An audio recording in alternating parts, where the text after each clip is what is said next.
জায়গায় হচ্ছে, খুব ভালো, খুব বেশি, অনেক আগের থেকে বেড়ে গেছে, অনুষ্ঠান বেড়ে গেছে, সময় বেড়ে গেছে।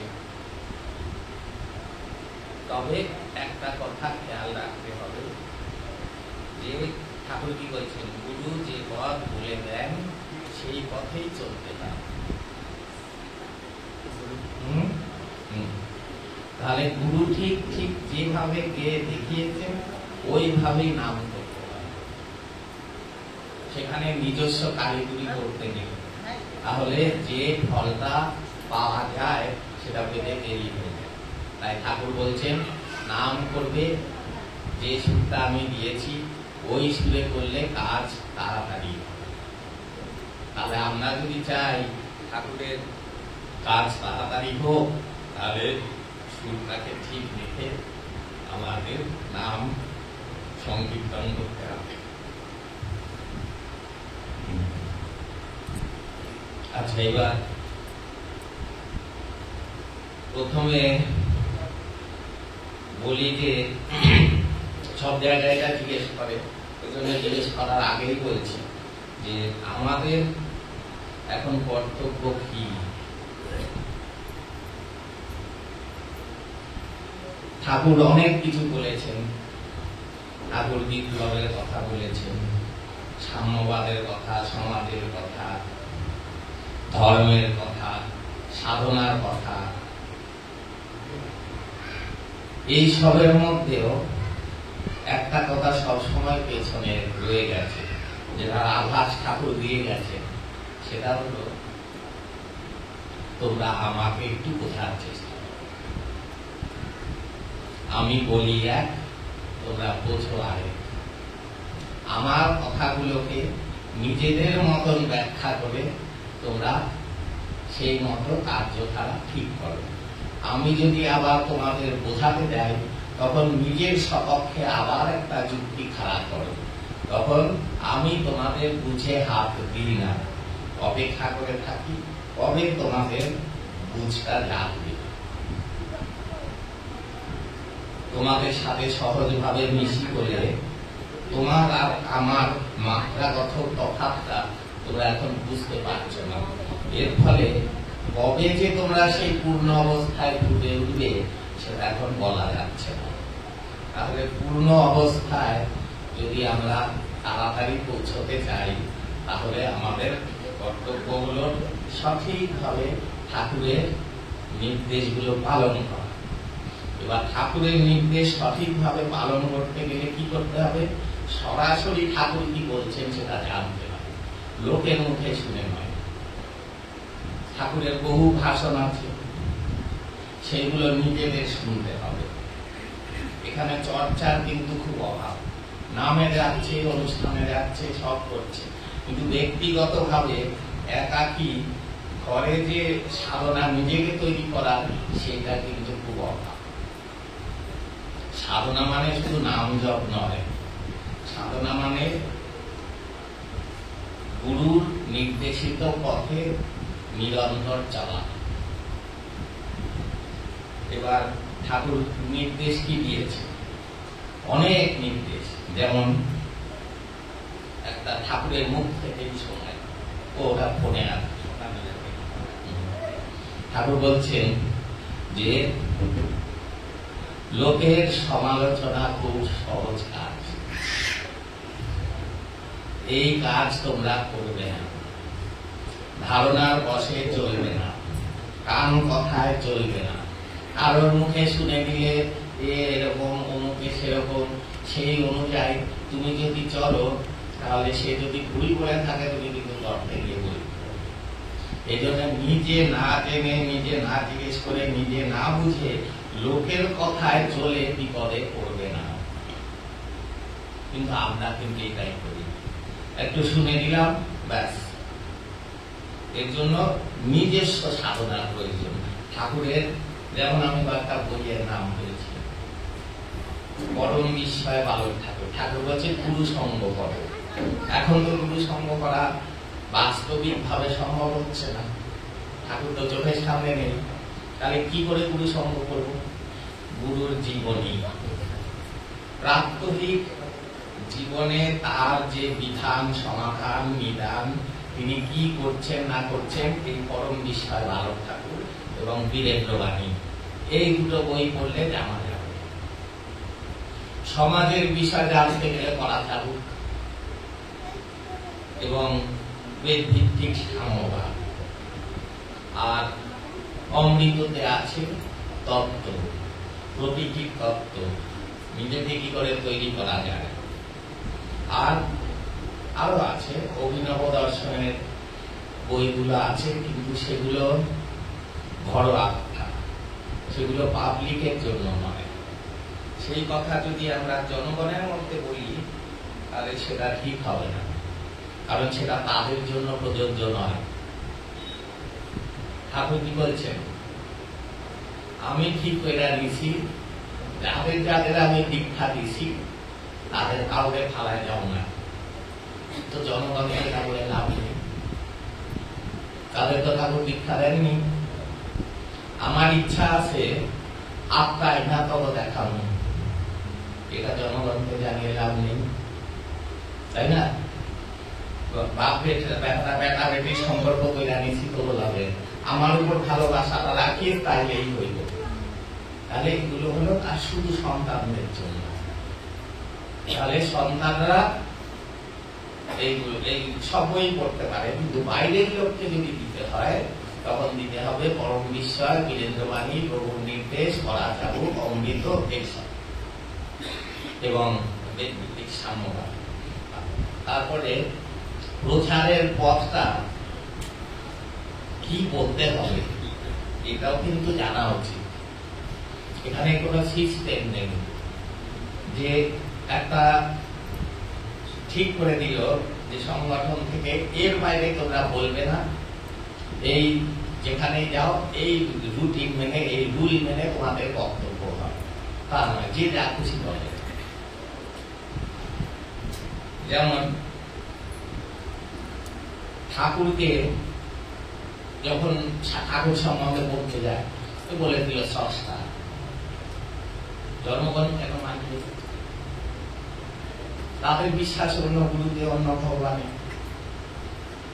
তুমি বলে দিলে ইনি সৃষ্টিকর্তা, ইনি পূর্ণব্রহ্ম, ইনি পরম চৈতন্য সত্তা, পরম পিতা,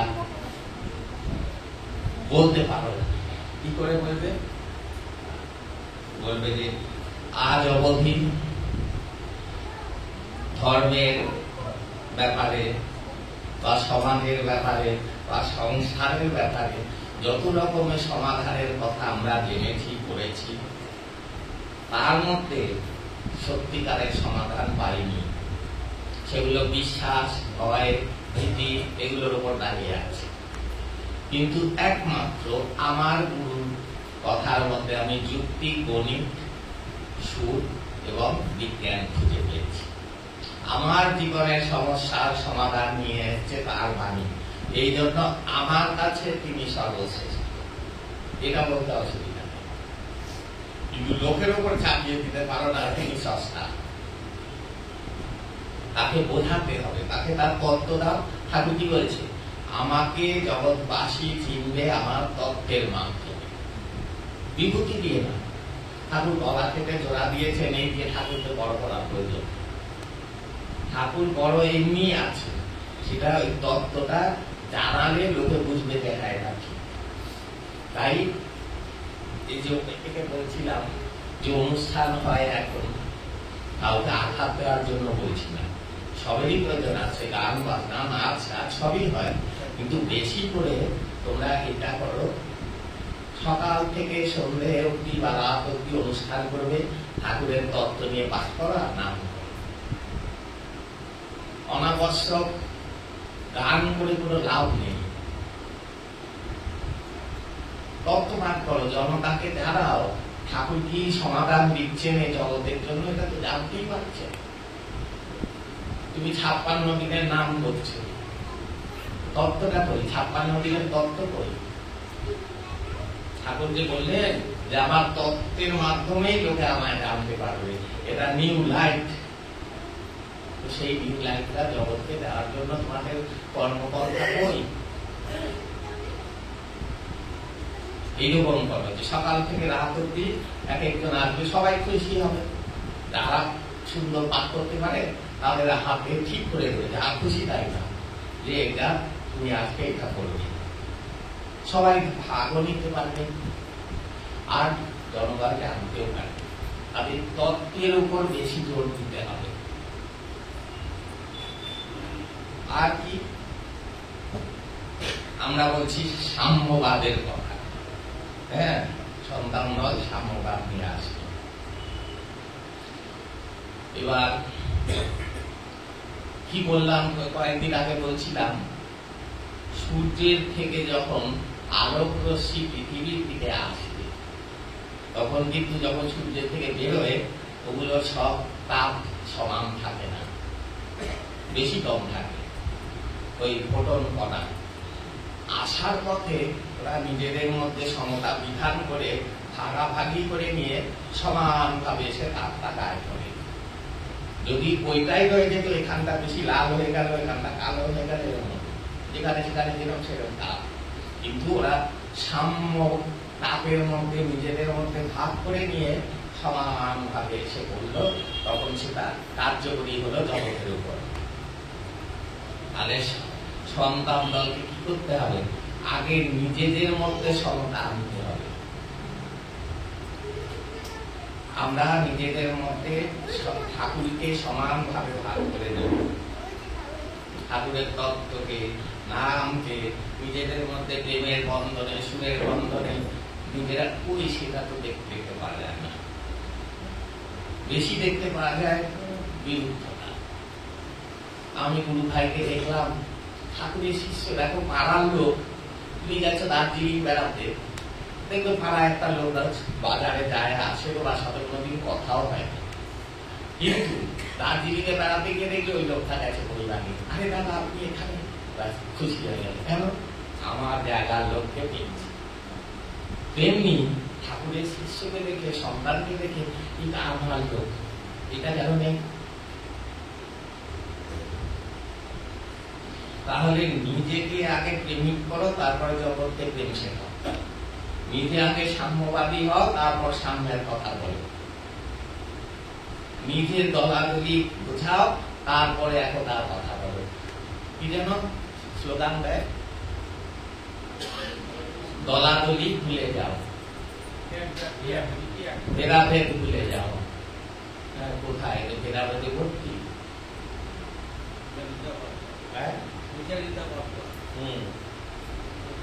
তাহলে আগে নিজেদের মধুময় করো, মৌমাছি হও, এক সুরে, এক ধ্যানে, এক লক্ষ্যে এগিয়ে যেতে হবে। সেই লক্ষ্যটা হলো ঠাকুর। আমাদের একটাই লক্ষ্য, ঠাকুর, আর কোন লক্ষ্য নেই। এই লক্ষ্যের পথে যার হাত ধরব, যদি সে লক্ষ্য ঠিক থাকে তার হাত ধরব। বিপথের বন্ধু অনেক, ঠাকুর বলছেন এখানে নামার পথে অনেক সাহায্য, ওঠার পথে নাই। তো এখানে সারাক্ষণ আমাদের মধ্যে বিরুদ্ধ শক্তি ঘুরছে। কি করে মনটাকে খেয়ে ফেলা যায়, কি করে নিয়ে নেওয়া যায়, যে উঠতে দেওয়া যাবে না। ঠাকুর বলছে না, জন্মসিদ্ধ যখন নেমে আসে তখন মেসেঞ্জার ফোর্স নেমে আসে। এমনি সময় একসাথে কোনো লাভ নাই। জন্মসিদ্ধের এইগুলিরে যদি সরাইয়া দিতে পারি, ওদেরটা পায়া জন্ম। তো এইরকম করে সবার ক্ষেত্রে মেসেঞ্জার শুধু দিলেই কিনা, দেখা গেল পাশে পাশে বসে আছে বন্ধু, একজন একজনকে খাচ্ছে। এই জন্য নিজেকে রক্ষা করতে হবে। যে বর্ডার গার্ড দিয়ে চলো, তুমি ভেবে নিলে ও দেশের বর্ডার। হ্যাঁ, সেখানে সৈন্য মোতায়েন করে দাও, পুরো বন্ধুত্ব দিয়ে গার্ড দিয়ে চলো। না, শুধু দেশের বর্ডার না, নিজেকে গার্ড দিয়ে চলো, নিজের বর্ডার, যাতে বিরুদ্ধ শক্তি প্রবেশ করতে না পারে। নিজেকে বাঁচাও, বাঁচাও এবং বাঁচানোর ধর্ম। তো বাঁচা মানে ঠাকুর বলছে শুধু চাল ডাল তেল দিয়া পেট ভরাইলে এটা বাঁচা না। বাঁচা হলো সর্ব অবস্থায় নিজেকে আয়ত্ত করা, গুছিয়ে নেওয়া, জেনে নেওয়া। আমরা কে জানি বলো দেখি, এইখান থেকে বেরোলে কি হবে? কারণ কিছু জানা আছে? জানা নেই, কিন্তু ওস্তাদি আছে। এই করবো, সেই করবো, অমুক করবো, একে পেটাবো, তাকে মারবো, ওকে ঢুকতে দেবো না। তোমার ক্ষমতাটা কি? এক মুহূর্তে তুমি শেষ হয়ে যেতে পারো, এক মুহূর্তে। তাই নিজেকে নম্র করে ভয়ে ভয়ে চলবে। ঠাকুর বলছে মানুষের মনকে বাঘের মতো ভয় পাবে, বলেছে না? কেন বলছি? কারণ এই মনই সবকিছু মূলে, মনই ধ্বংস করে, মনই সৃষ্টি করে। এই জগৎটাই মন, ঠাকুর বলছে। সেই পরম চৈতন্য সত্তার মনের মধ্যে প্রকাশের ইচ্ছা হলো, তবেই তো সৃষ্টি। আমি ভাবলাম এই একটা ছবি মনে এলো, তখন আঁকলাম।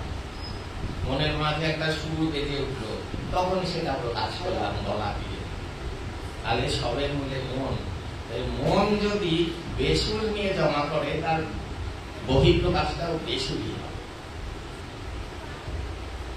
যে সুরের লোক, সে কখনো পরনিন্দা, পরচর্চা, কালি গালাজ এইসব করবে না।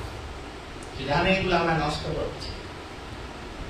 আমি যে স্বীকৃতি, আমি যে নাম জপ, গুরু প্রেমে নিজেকে সঞ্চয় করে করে, ঠাকুর বলছে গুছিয়ে নাও নিজেকে, আর সময় বেশি নাই, তো গুছাচ্ছে জঞ্জাল।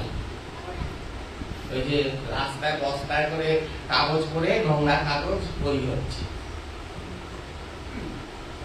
তাহলে আমাদের সাবধান হতে হবে। এটাই এখন সব থেকে বড় কাজ, নিজেকে বাঁচানো। প্রত্যেকে নিজেকে বাঁচালে সমাজ বেঁচে যাবে। সবাই যদি ভাবে আমি মিথ্যা বলবো না, আমি বিবেকবান হব, আমি প্রতিদিন নীতিতে চলবো, আমি সাম্য নিয়ে চলবো, সবাই ভাবছে, একদিনে সমাজ কি? কোনো জ্ঞান ট্যান দিতে হবে না।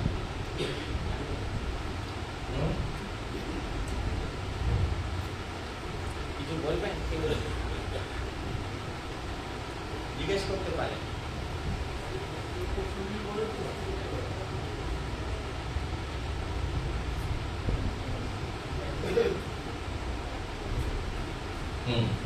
আচ্ছা, এবার সাধনা যে করবো বললাম, যে সাধনা শুধু নাম জপ নয়, চিন্তার ক্ষেত্রে বলছি মনে মনেও কারোর প্রতি চিন্তা করবে না। বলেই তো ফেলছি, মনে তো আছে বলেই বলছি। বলা তো দূর, করা আরো দূর। মনে মনেও প্রতি চিন্তা হবে না। সব সময় সাবধান থাকতে হবে কি, যে আমার এই চিন্তা, আমার এই কর্ম, আমার এই বক্তব্য, এটা কি ঠাকুরের সুরে আছে? এটা শুনে কি ঠাকুর খুশি হচ্ছেন? আমি যদি জানি যে তিনি সর্বভূতে, যখন বক্তৃতা দিচ্ছি বলছি, সর্বমাত্রায় তিনি উপস্থিত থাকেন, তাহলে আমার এই কুকীর্তিটা করার সময় যে তিনি উপস্থিত, এটা কেন মনে নেই? তাহলে কি করে করতে পারি? তার মানে বিশ্বাস করি না, মুখে ঠাকুর যে সদা জাগ্রত, সব কিছু তিনি দেখছেন, জানছেন, এই বোধটা যার মনের মধ্যে থাকবে, সে কাজ করতেই পারবে না।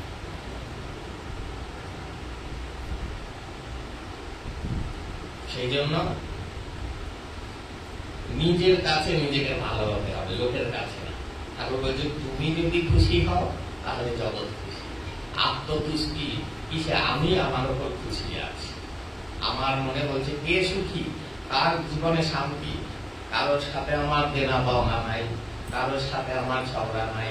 কেউ নিন্দা করলে আমি দুঃখী হই না, কেউ যদি প্রশংসা করে আমি আত্মহারা হই না। তাহলে এইরকম ভাবে যদি চলতে পারি, সর্ব অবস্থায় নিজেকে মানিয়ে নিয়ে, তখন আমি খুশি। আমি খুশি হলে ঠাকুর খুশি, বিবেক খুশি।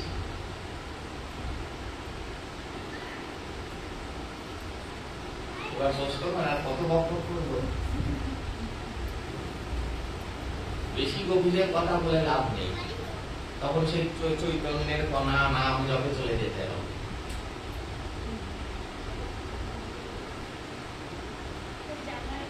হ্যাঁ,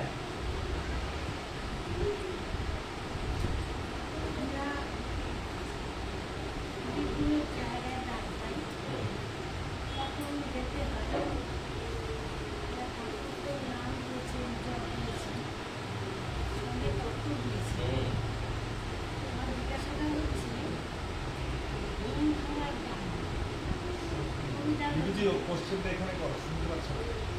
এটা না না, আমি বলে দিচ্ছি, ঘুম ভাঙার গান।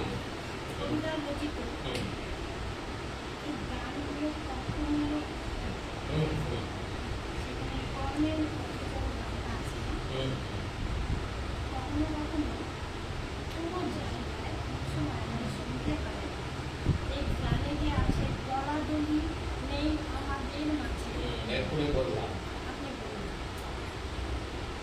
গান করলে না আমাদের পেটাবে আমরা এটা করি না, আমরা আবার করি। এইবার আমি বললাম তাদেরকে, যদি লোকে আমাদের মেরে ফেলে মরাই দরকার, কোনো গানটা গেয়ে মরল।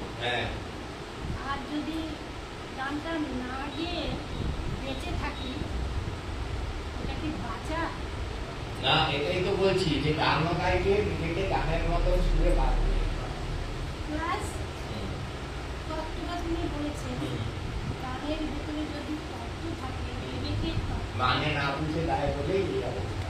বিবেকের তত্ত্বটা তো থাকে, তার বিভিন্ন মাত্রালয় মহাপ্রভু বিভিন্ন কারণে আত্মাগুলিতে আমরা নাচও দেখেছি, গানও দেখেছি। তাই তো বললাম নাচ গানের প্রয়োজন আছে, ওগুলো করলেই তো হবে না। নাচ গানের মধ্যে যদি বেদের সুর, বেদের তত্ত্ব থাকে, তাহলে করা যাবে। অবশ্যই অবশ্যই, কিন্তু শুধুই ওটাই মুখ্য হয়ে গেলে তখন মুশকিল। এটা পালন নেই, শুধু পরিবেশন আছে। হ্যাঁ, পালনদাতারের নামের জপের তত্ত্ব সবটাকে শুধু নামের জপে অবজেকশন, যেটা আমি সমাজকে দেব, আমার আচরণে সেটা না থাকলে কি করে হবে? কোনোটাই না আছে। আর আপনি যদি থাকে সবটাই দেবেন। যেমন এতে আমার জিজ্ঞাসা ছিল, এবার ঠিকই আছে। এই যে বলছে 12 বছর মিথ্যা কথা না বললে বাক সিদ্ধ হয় বলে। ঠাকুরের মা বাক শিক্ষা ছিল, ঠাকুমা যা বলতো তাই বলতো, তাহলে সে মিথ্যা কথা বলেনি। এবার কেন হয়? একটা জিনিসকে ফুটিয়ে তোলার জন্য একটা মাত্রা থাকে, সেই মাত্রায় না গেলে ওটা ঘটে না। বাচ্চা 3 মাসে বাচ্চা হয়ে যায় না, ও পূর্ণাঙ্গ হয়ে বেরোনোর জন্য ওই 10 দিন বা যাই হোক 9 মাস কদিন ওটা লাগে। তেমনি আমার মধ্যে চৈতন্য ফুটে ওঠার জন্য অভ্যাসের একটা মাপ আছে, সেইটা অব্দি না পৌঁছালে ওটা ফুটবে না। যার জন্য ঠাকুর বলেছেন তুমি রাত 12টা থেকে 3টা, এটা হলো সাধনার সময়। 3 ঘন্টা এক নাগারে বসে জপ কজন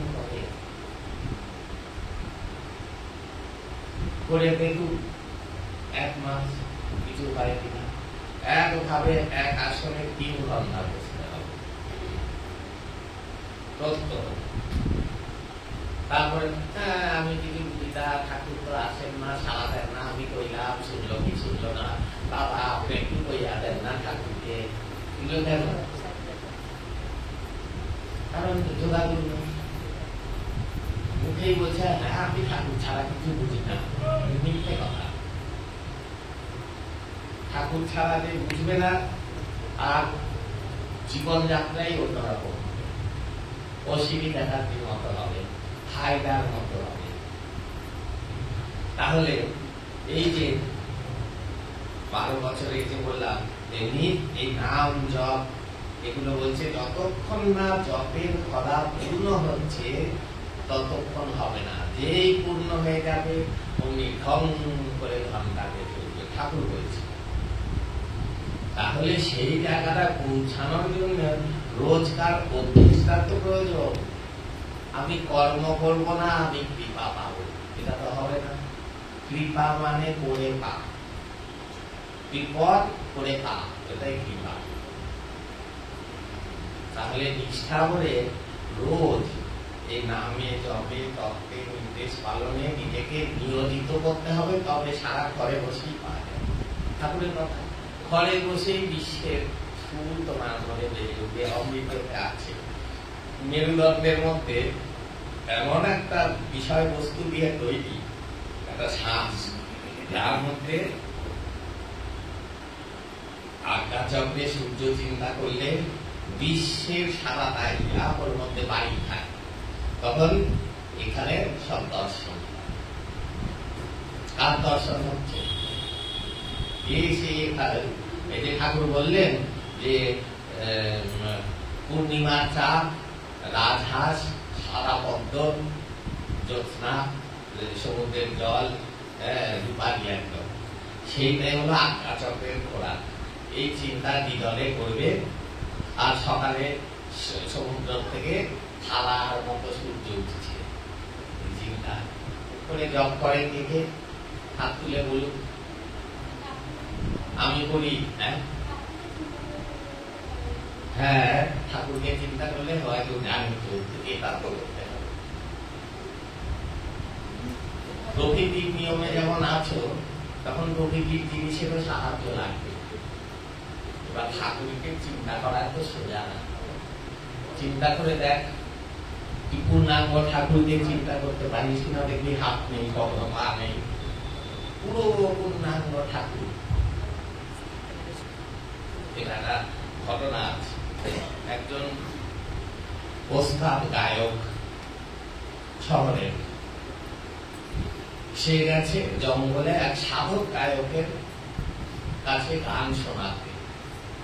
সে সাধক সঙ্গীতটাকে সাধনার পর্যায়ে নিয়ে গেছে, পূজা অর্চনায় তাকে পয়সা রোজগার করে গান দিয়ে। তো এই গেছে জঙ্গলে ওই সাধকের কাছে, গিয়ে খুব অমৃত করে গান গাইছে। এবার গান গা হয়ে গেছে, এবার বলেছে আপনি শোনান। সাধককে বলেছে, সাধক এবার শুরু করেছে,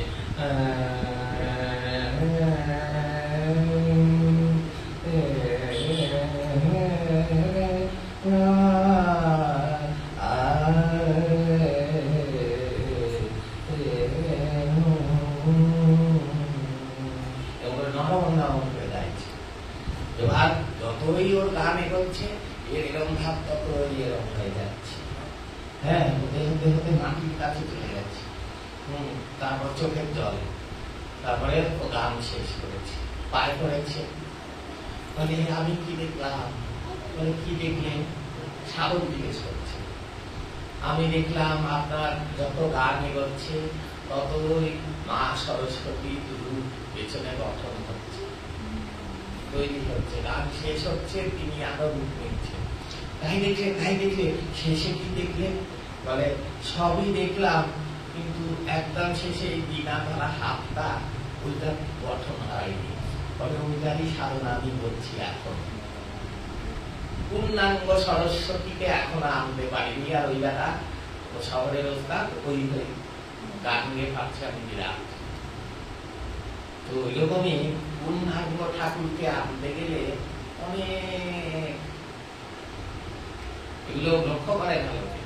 এই তো ঠাকুরকে দেখে পেরেছি, ভাবো ভেবে দেখো, একেবারে মাথার চুল থেকে পায়ের নখ অব্দি পুরো দেখেছো কিনা? ঠাকুরের চরণটা দেখলাম, ঠাকুরের মুখটা দেখলাম, হাতটা দেখলাম, এরকম দেখবে।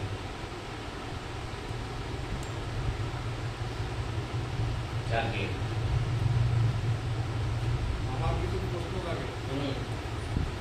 আমরা মুখে বলি, গলা বলি, ভুলে যাও, এক যদি এক হও। যেখানে যাই, যে সংগঠনে যাই, দাদা মন্ত্রী, সব জায়গায় আমি ভাবতেছি পাবলিক আমাদেরকে ধরে পিটাই না এখন। আমরা পাবলিক কি কবে করবো মাঝে মাঝে ভাবি। আপনি আমাকে যখন জবাব চায়, আপনার মুখে বলছেন গলা যদি ভুলে দাও, এরকম ভুলে দাও, এক যদি এক হও। আমাদের বিদ্যুতের মধ্যে সেটা আছে, কিন্তু বলে আমরা উত্তর দেবো কি? এই যে কারণগুলো কি, সেগুলো যদি একটু ব্যাখ্যা করে বুঝে দেয়। এইটার মূলে হচ্ছে আত্মপ্রতিষ্ঠা। যখন পাবলিক যদি আমাদেরকে ধরে, না সেটাই তো একটা এমবিবিএস ডাক্তার হয়ে 4-5 বছর পড়াশোনা ডাক্তার হয়ে যায়। আমরা সন্তান 20-25 বছর পড়াশোনা করে আজকে আমাদের পরিস্থিতি এরকম কোনো কাজ আমরা কোনো কিছু করতে পারলাম না, আমি বুঝতে পারছি না সঠিক সন্তান। আমি এটাই বুঝি না যে আলাদা করে একটা কমিটি করে নতুন নতুন নাম দিয়ে দল তৈরি করার কি প্রয়োজন। দল তো ঠাকুর যা করার করেও দিয়েছে, আবার ভেঙেওছে। আমার কাজ তার বাণী, তার সুর, তার তথ্য সর্বত্র পৌঁছে দেওয়া। আমি সঠিকভাবে করি, সঙ্গে যদি কেউ এলো কি এলো না তাতে তো কিছু এসে যায়। আমার সাথে তো কেউ নেই, একা, আমার কোনো দল নেই, আমি কোনো ফর্ম ফিল আপ করাই না, নাম লিখে একখানা সংগঠনের নাম দিয়ে এই যে এখানে আজ থেকে মেয়ে সদস্য হয়ে না। আমরা একটাই দলের সদস্য, বিশ্বের সন্তান দল। কাগজের সন্তান দল ঠাকুর করেছেন আইনি সুবিধার জন্য, কিন্তু বলেছেন সন্তান দলের অন্তর্গত বিশ্বের সকল জীব সূর্যের ঔরসে পৃথিবীর গল্প জানবে। তাহলে যতক্ষণ আমি কাগজে আটকে থাকবো ততক্ষণ আমার বিরোধিতা হবে। আইন আইনের জায়গায়, কিন্তু সবাইকে নিয়ে গিয়ে কোন দলে, আমাকে অনেকে জিজ্ঞেস করে যে হয়তো তার সাথে কোনো কারণ দলাদলি আছে, মতে মিল নেই। আমি বলি ঠিক আছে, মতে মিল নেই, কিন্তু সে যদি নাম দেয় আর তুমি যদি জানতে পারো অবশ্যই যাক, গিয়ে ওই নামের গুণটা নিয়ে চলে আসে। কথা বলা দরকার, নামটা কারো মূলকে, তোমার লক্ষ্য কি ওই লোকটা না তোমার লক্ষ্য ঠাকুর? তাহলে যেখানে দেখবে ঠাকুর গেলে সেটাই বলছি, পাবলিক আমাদেরকে ঘুরে কবে পিটাবে? পাবলিককে পিটাতে হবে না, ঠাকুরই পিটাবে। ঠাকুর বলেছে তো, আমি আগে ঘর থেকে বিপ্লব শুরু করবো, পিটাবো, পিছাইলে আমি পিটাবো, আলকাইলে ওরা মারবো।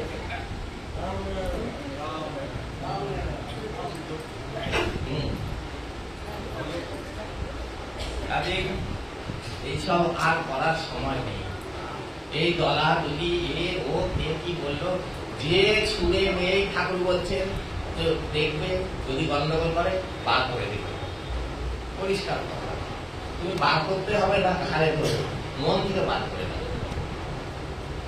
তুমি শুনে আছো, ঠাকুরের এই নির্দেশগুলো তুমি মানছো না, তোমার সাথে আমি নেই, নমস্কার। যেখানে নিন্দা চর্চা পরনিন্দা, ওখান থেকে চলে যাবে।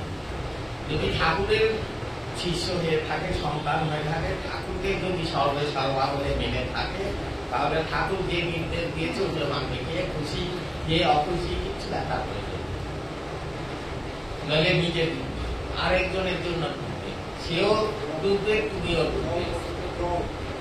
তাই জন্য নিজেকে বাঁচাও, এইসবের খবরে আর পড়ো না। এই করে কিছু হচ্ছে না, শুধু জঞ্জালি ছড়াচ্ছে। কাদের কাজটা কি হচ্ছে? আজ সমাজে কটা লোক এসছে, সেখানে ঘুরে বলেছে আহা অপূর্ব, আপনাদের তুলনা নিয়ে, আপনারা 12 ব্রহ্মচারীর সন্তান, আমাদেরও করে নিন। ওই বলে তুমি গিয়ে এখানে যাবে, সব লোক চুপ করে যাবে, এই চুপ চুপ চুপ, ঠাকুর 12 ব্রহ্মচারীর সন্তান, চল চল জিজ্ঞেস করি করে করে। তাহলে আমাদের বলতি আছে বলেই এটা হয়।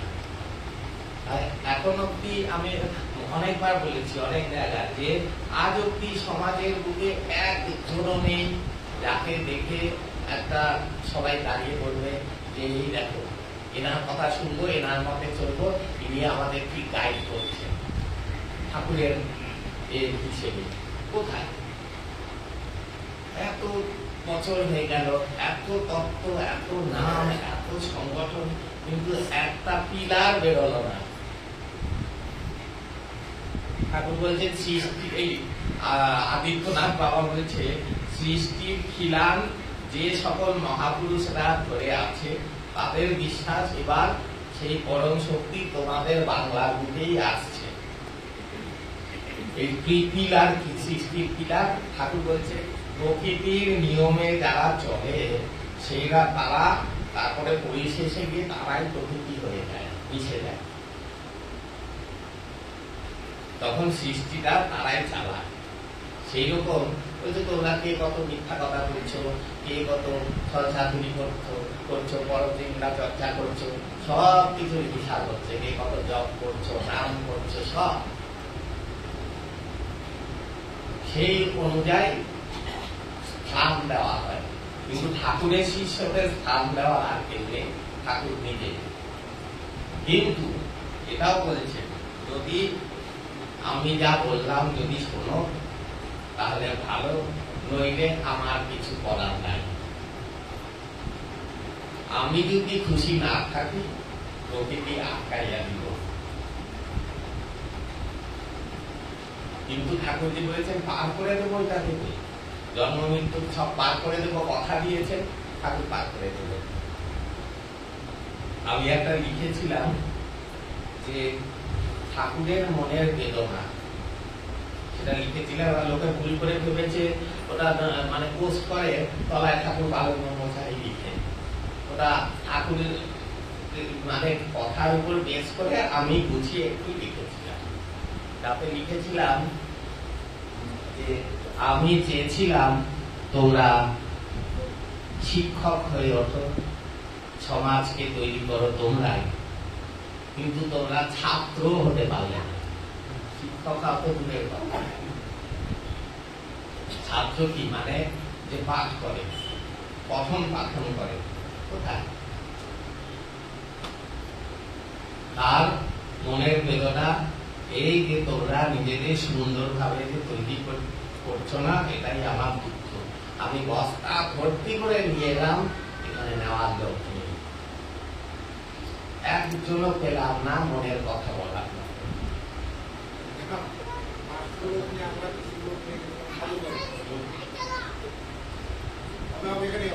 একজন বলছে বাবা 500 লোক নিয়ে আসছে, ঠাকুর উত্তর দিচ্ছে তার মানে কি সংখ্যা না, কোয়ান্টিটি নয়, কোয়ালিটি। মানে বলছে একজনকেও যদি বেদের পথে নিয়ে আসতে পারো তাহলে কি যায়। প্রত্যেকটা শিষ্য ঠাকুরের 7-8 কোটি যাই হোক, প্রত্যেকে যদি ভাবতো যে আমি একজন করে ঠাকুরের পথে নিয়ে আসবো, তাহলে কত ডাবল হয়ে। এরকম কথা অনেক হয়েছে, করা হয়েছে, কিন্তু কিছুদিন পরে আবার দেখেছে। এই জন্য নিজে না বুঝলে কেউ বোঝাতে পারবে না। ঠাকুরের কথা শুনে যদি না হয়, আমি কোন হরিদাস পাও যে আমার কথা শুনে হবে।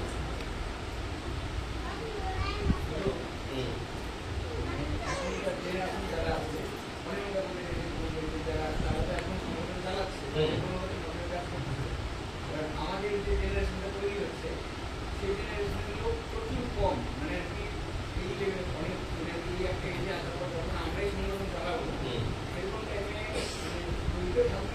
সিলেকশনটা থাকবে, কিন্তু সেই সংখ্যাটা কিরকম কি দাঁড়াবে, তারপর যে আমাদের তৈরি করার জন্য লোককে বের করার জন্য, কারণ না হচ্ছে না তা নয়, বহু আসছে এই বয়সী ছেলে মেয়ে, কিন্তু কি হচ্ছে এসে কতদিন দেখার পরে মানে আমাদের সংগঠনের ভিতরের ঘটনা জানার পরে অটোমেটিক সাইড করে চলে যায়। এটাই বলছি পলিটিক্যাল পার্টিগুলো তখন অবস্থা যে তোমার মধ্যে যদি সবার থেকে আলাদা কিছু না দেখে কেন থাকবে, ওটা তার থেকে ওর কাছে যায়। মানে ঘটনা আমাদের এই সংগঠন আমি বলবো অনেক ভালো। মানে আমাদের আমাদের ধারণা সংগঠনের যে কয়েকজন আমরা জুনিয়র আছি, ভবিষ্যতে যখন বাড়িতে যদি একটা প্রোগ্রাম নিতে হয়, নাম পরিবেশকে পরিবেশকে সেটাও সংগঠন মানে একটা সমস্যা দাঁড়াবে, এরকম অবস্থা হয়।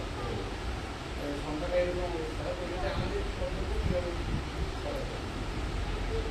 যদি তোর ডাক শুনে কেউ না আসে তাহলে একলা আছে, গুরু গুরু কিচ্ছু লাগবে না, সব ঠাকুর জুটিয়ে দেবে। ঠাকুর মিটিং করতে গেছে, কোন তক্ষুনি ঠিক হয়ে যায় মিটিং বাবা, লোকজনকে তো বলা নাই কি কইলা ধরবো, লোক তোরে ভাবতে বলা চল। তারপরে মিটিং এর মাঠে গিয়ে দেখে লোকে লোকারণ্য বলে ভরসায় মিটিং হয়, প্রকৃতি থেকে খবর এয়া দেয়। বুঝলি? তাহলে তুই যদি ওই মানসিকতা নিয়ে চলিস, কে এলো আমি ঠাকুরের জিনিসটা নিয়ে গিয়ে যাবো, তুই তোর পেছনে লক্ষ লোক চলে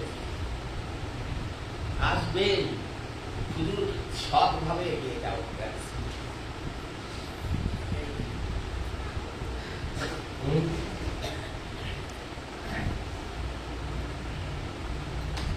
কিছু আছে এখানে? আমি আপনার পর্যন্ত এখানে কিছুটা ভালো আছে। হ্যাঁ, আমরা ভাড়া কাটায় অনেক বছর আরো ভাড়া আছে, অনেকে এখানে আসে বাধাপন্থী, উপপন্থী, কুমপন্থী নাম বললাম, ভাড়া কাটা বাইরের লোকের পক্ষ থেকে বাধাপন্থী বুঝলাম, বাবা বাবা যা বলে ওই জন্যই বাবাপন্থী, বাবার কথা যে আলাদা শব্দ সংগঠন এখানে উল্টো পাল্টা চলে না, আমি জানি। অনেকেই ভয় পায়, আপনি এই জন্য এই অনুষ্ঠানটা করতে অনেকেই ভয় পাচ্ছে, খরচা কোথায় পাবে, আপনি আপনার ভাষা করতে হবে, বাবার ভাষা সংগঠনের নামে কোনো খরচা কোনো অভাব হবে না। গুরুর উপর নির্ভর করলে সব সমস্যার সমাধান তিনি করবেন, আমাদের নির্ভরতা নেই বলেই সমস্যা। একদম, এটা আমরা অনেকেই প্রমাণিত। ঠিক আছে, আমি অনেক বকবক করছি, আপনাদের কারো যদি কোনো প্রশ্ন থাকে তাদেরকে অবশ্যই বলুন, এরা সবাই ভালো করে বুঝে দেবো। আমি মূর্খ আপনার না, আমার জ্ঞান নাই। আচ্ছা, এখানে আসো। আমার ব্যক্তিগত চিন্তাধারা, আমরা যে সংগঠন করি, আমার ভিতরের যে সংগঠন অনু সেন কোষ যেগুলি আছে, এগুলাকে আমি কনসিউম করছি। আমি যদি ভিতরের থেকে সংগঠন তৈরি না করি, তাহলে আমার কথাটা বাইরের লোক শুনবে কিন্তু সংগঠনের লোক শুনবে। নিজেকে তো তৈরি করতে হবে, আর সেটা গুরু কৃপায় সম্ভব। শুধু গুরু কৃপা বললে হবে না, নিজের চেষ্টাটা ভালো আনা সাপোর্ট দিয়ে রাখছি, চাহিদা না তুমি করো। হ্যাঁ, আমাদের যা হচ্ছে, এই যে সব চলছে, এসব গুরুর সাপোর্টে ভালো আনার জন্য সব চলছে। আজকে সংগঠনের যে পরিস্থিতি, এটা হওয়ার উদ্দেশ্য হলো এখানে ঠাকুরের কথার সঙ্গে নিজের চিন্তাধারাটা এখানে বাউন্স করে দিয়ে এখানে সংগঠন চালাতে চায়, যে আমি নেতৃত্ব কর্তৃত্ব করবো, আমার কথা যিনি হাজার হাজার লোকজন আসে এই ধরনের। কিন্তু আমার যদি ভিতরের থেকে সংগঠন তৈরি না হয়, তাহলে আমি বাইরের লোককে কি বলবো, আর বাইরের লোক আমার কথা শুনবে কেন? ওই যে দেয়াল লিখন হচ্ছে, দেয়ালে দেয়ালে রাবণ নারায়ণ রাম কর্মই ধর্ম, ভেতরের দেয়াল শূন্য, ভিতরের দেয়ালে আর লেখা হয়নি। আচ্ছা, আমি একটা জিজ্ঞাসা আমার একটু আলাদা, এসব আমার নিজস্ব নিজস্ব একটা জানতে চাও যে এত দায় দায়িত্ব সংসারের মধ্যে থেকে সংসারের থেকে কি করে ঠাকুরের সংস্পর্শে থাকবো? আমাদের তো সবসময় বাইরে বের হওয়া, প্রোগ্রাম অ্যাটেন্ড করতে পারছি না। বলছে সংসারের এত দায়িত্ব সামলে ঠাকুরের কর্মযজ্ঞে কি করে নিজেকে যোগদান দেব। এবার তার আগে একটা গল্প বলি। একজন শিষ্যা রান্না করছে, দেখছে বাইরে দিয়ে রান্না করতে করতে জল যাচ্ছে, তখন মনে মনে আসছে আমি তো পারি না, এই করতে আমি কি করে করবো। শেষে খুন্তিটা নিয়ে দেয়ালের গায়ে খুন্তিতে খোদাই করে রান্না লিখতে এসছে। তারপর কিছু বললাম, ঠাকুর বলছে কতটা পারলে দেখবো না, কি মন নিয়ে করছো সেটা দেখবো। এই যে আকুতি, এই আকুলতা, ঠাকুর কি করে পথ দেখাও, ওইটাই পথ কাটবে, শুধু ইচ্ছাটা থাকতে। আবার এও আছে, ঠাকুরের অনুষ্ঠান হচ্ছে, ঠাকুর সেখানে বক্তব্য দিচ্ছে, বহু লোক খাবে, রান্নাঘরের লোক তার গিয়ে ওখানে শুনতে পাচ্ছে না, ওখানে বসে খাচ্ছে, বলবো যে এইটাই সব থেকে বেশি ফল পাইব। কেন? ওই যে বড় কর্মযজ্ঞটা ওটা যাতে সুস্থভাবে এটা হয়, সকলে যাতে খেতে পারে, ও নিজের কাজে নিষ্ঠা রেখেছে। এখানে কি হয়, ওই আপন কখন উঠবে আমি গাইতে বসবো, ওকে তোর এইটা একটা মানসিকতা। তা হবে না, হবে কি বাপর গলাটা শুনলো যতক্ষণ ভাবে গান, এটা তো নেই। ফাঁকা গলা, ভাঙা গলা, বেশগুলো এর তালা বসে করছে। এগুলো যারা সংগঠক তাদের স্ট্রিক্ট হওয়া উচিত। তোমার গলায় সুর আছে, তুমি গাইবে, তাহলে যাকে তাকে মাইকে বসিয়ে দিয়ে বল আঘাত, তাহলে ঠিক আছে, আমি তো যাকে একজন এখানে এসে বসে দিয়ে মনে আঘাত পাচ্ছে, আমি একা বলেছি, এসে বলবে, তখন তো বলবে না, হ্যাঁ, তখন ঠেলে দিলেও বলবে না। বুঝতে পারি, আঘাতের এটা প্রশ্ন না। তুমি ঘরে বসে এখানে এতে করো, যখনই স্টেজে বসছো তোমার এসব মনে করা তুমি কোনো প্রয়োজন নেই, তখন তুমি জনগণের জন্য করছো, তুমি তোমার পুরো সংগঠনকে রিপ্রেজেন্ট করছো, সন্তান দলকে রিপ্রেজেন্ট করছো, যাকে তাকে করে দেবে। এইগুলো নিজেদের বুঝতে হবে, গেলেই আমার নাম করতে হবে, এটা আমার কথা।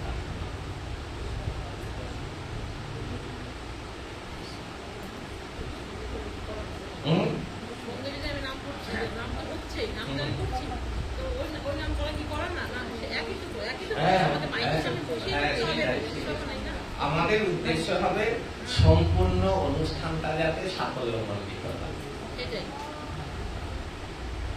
আমি বহু লোককে বলেছি আমাকে কেন বলতে বলে আমার আর বলতে ভালো লাগে না, এটাও বলেছি। হ্যাঁ, এই যে বক্তৃতা একটা লোক ভাবে খুব আমার ভালো লাগছে, আর এত লোক বসে শুনছে, ভালো লাগে না। তো বহু বলেছি, বলে বলে কি হয়, তার থেকে যারা সত্যিকারের মানে আগ্রহ নিয়ে আকুলতা নিয়ে জানতে চায় 4-5 জনকে বলি, তাদের পড়া কথায় পিটিয়ে মেরে ধরেও বলি। কারণ সুরের পথ ভীষণ সরু, তার সুর বাজে কোথায়, তারে নারকেলের এত বড় দড়িতে বাজে না, সূক্ষ্ম দিয়েই সুর বেরোয়। যত সুখের দিকে যাব ততই কিন্তু পতনের ভয়, যতই এখান থেকে পর্বতের নিচে 1 পা 2 পা উঠে পড়ে গেলে ভয় নেই, শিখরে উঠে পড়লে ভয়, পড়ার ভয় বেড়ে যাবে যত করে উঠবে। এবার যদি ভিতটা স্ট্রং না থাকে, তাহলে এই যে অনেকে বলে যে আচ্ছা ঠাকুরকে কিভাবে পা দেয় কি বলুন তো, ঠাকুরকে থেকে কি চাইবো।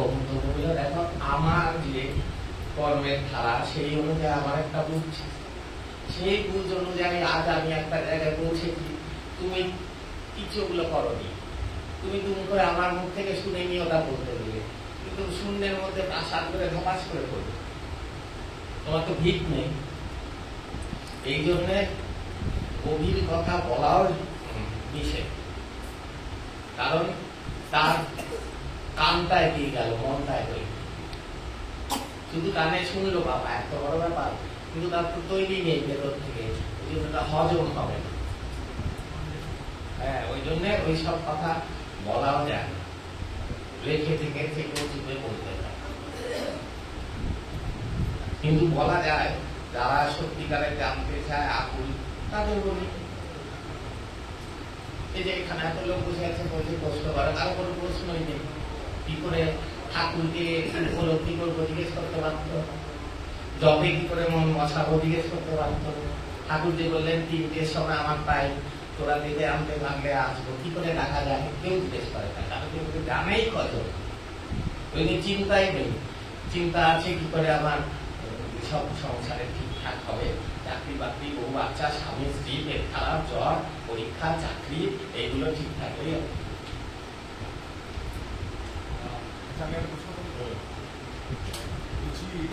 মাঝে মাঝে সন্তানদের কর্মী ভাই বোনদের মধ্যে একটা কথাবার্তা হয়, যে ইদানিং সময়ে যে আলোচনাগুলো যারা করছে, তারা আজকে আলোচনা করছে বা যারা আলোচনা করছে, তারা বেশিরভাগটাই ওই সৃষ্টি তত্ত্ব, আত্মা সম্পর্কে, এই সম্পর্কে কথাবার্তাগুলো করছে। ঠাকুর বলছে মৃত্যুর পরবর্তী অবস্থা তুমি এখনই ভাবতে যাচ্ছ কেন, সমাজটার দিকে তাকাও, সমাজটা সুন্দর যাতে হয় সেই দিকটাই তোমাদের মনোনিবেশ করো। কিন্তু এখনকার আলোচনাটা ওই দিকে চলে যাচ্ছে, এবং ঠাকুরের সন্তানদের প্রতি নিজের যে বইটা, সেখানেও এই সম্পর্কে কিন্তু আলোচনা ঠাকুর বিস্তৃতভাবে করেছে, যে আগের পড়ার কমেন্ট করে না, ধারা পাতার আদর্শ, এই সম্পর্কে তোমার ঠাকুর বললেন শ্রেষ্ঠ সেবা কি, প্রকৃতির রহস্য সেই নিগুড় তত্ত্বকে যে যত সহজভাবে বুঝিয়ে দিতে পারবে তার মূল্য তত বেশি। ঠিক আছে? আর বললেন তোমাদের 3টে প্রশ্নের উত্তর দিতে হবে। কোথা থেকে এলে, কেন এলে, কোথায় যাবে। কোথায় যাবে নাকি মৃত্যুর আগে? না, কিচ্ছু কন্ট্রাডিকশন নেই, বুঝিয়ে দিচ্ছি। কোথায় যাবে তুমি জনগণের কাছে গিয়ে বলতে দিও না, বুঝেছো? কিন্তু নিজেদের মধ্যে বিচার বিশ্লেষণ করো। আপনি তো আমার তত্ত্বগুলো নিয়ে ছিঁড়াছিড়ি কইরা বিশ্লেষণ কইরা নিজেদের মধ্যে আলোচনা করবি। ওইখানে গিয়ে স্টেজে উঠে আপনার কোন পরজন্ম এসব প্রমাণ ছাড়া কথা বলবো। হ্যাঁ, ঘরের কথা ঘরে বলো। আমি তো ঘরেই বলছি, আমি বাইরে বলছি। কিন্তু এই যে এখন তো সব ইউটিউবে সব পাবলিশ হয়ে গেছে। কি কিছু করা আছে তো ঠাকুরের ওই অভিনব দর্শনের কথাগুলো তো ঘরের কথা পাবলিশ হয়ে গেছে। মনা ঠাকুর বৈঠকে আছে, মনা এখন বাইরে গিয়া বুঝছে যে আর কেউ নাই, ঠাকুরই সব। ও এখন এখানে আইতে চায়, তোদের কইতে চায়, আর কোনো দিকে মন দিস না রে, ঠাকুর ছাড়া আর কেউ নাই। গঙ্গার ওই পার থেকে একখানা চিৎকার দিব, এই পারে শুনতে পাবি। এখন তো দেহের ব্যালেন্স নাই, হাতটা বাড়াইবো, 200 হাত লম্বাইয়া যাইবো। আমি মনার উপর খুশি আছি, কিন্তু ওরে নেচারের এই বায়বীয় পদার্থ দ্বারা প্রিপারেশন পিরিয়ডে রাখছি। কেন বললেন? কারণ মনা ঠাকুর কেন ওর উপর খুশি? মনা ভুল ঠিক যাই করে থাক, মনা ঠাকুরের কাছে ওপেন। ঠাকুরের কাছে যদি চুরিও করে থাকে, ঠাকুর চুরি করে আইলাম, কথা চুরি করেছে বলেছি না, ঠাকুর খুন করে আইলাম, ঠাকুরকে বলে, অর্থাৎ নিজেকে ঠাকুরের কাছে সৎ রেখেছে। কিন্তু এই যে সাধনার দিকটা আমার মাইনাস, ওই জন্য প্রিপারেশন পিরিয়ডে রাখতে হচ্ছে বায়বীয় পদার্থ দ্বারা। এই যে নাম জপের কবিতা, সেটা কি করে আমি বোঝাই? নেচারের বায়বীয় পদার্থ দ্বারা, মানে কি তার চৈতন্যগুলো ঠাকুরই বলেছে যে তোমাদের রোজ মৃত্যু হয়। এই যে বয়স বাড়ছে, চামড়া কুচকায়, চুল পাকে, বৃষ্টি কমে, নাক পড়ে, নম্বরে হয়ে যাও, কেন? রোজ মৃত্যু হচ্ছে। এই যে সেইগুলো বেরোয় গিয়ে এখানে সর্বকর্মের চিন্তার কথার ছাপ নিয়ে গিয়ে মহাকাশে জমা হয়। এবার তার সেটা যদি বিবেকের সুরে হয়, তাহলে মৃত্যুর পরে তোমার ওই সব সেইগুলো তোমার অধীনে আসে। ওপারের কথা তখন কি হয়? এই জন্ম মৃত্যুর ছকে আর আসতে হয় না। তখন প্রকৃতি তোমার ছাড়পত্র দিয়ে দিল, এর সব সেইগুলো বিবেকাধীন প্রকৃতির নীতিতে আছে, ছেড়ে দেওয়া হলো। কিন্তু সেগুলো যদি সব বিবেকের নীতিতে, প্রকৃতির নীতিতে না হয়, তখন তাকে আবার পাঠিয়ে দেওয়া হয়, যা আবার তৈরি হয়েছে। এবার ঠাকুরের শিষ্য তারা আসবে না, গ্যারান্টি দীক্ষা দিয়েছে, তারা জন্ম হবে না, কিন্তু কোর্স কমপ্লিট করতে হবে। ওইগুলোকে সেই চেতনাময় করে নিয়ে যেতে হবে, সেই প্রিপারেশন পিরিয়ডে সুরময় করে দেওয়ার জন্য তার দেহের সেলগুলো। এর থেকে আর গভীরে কিন্তু এখন বলা যাচ্ছে।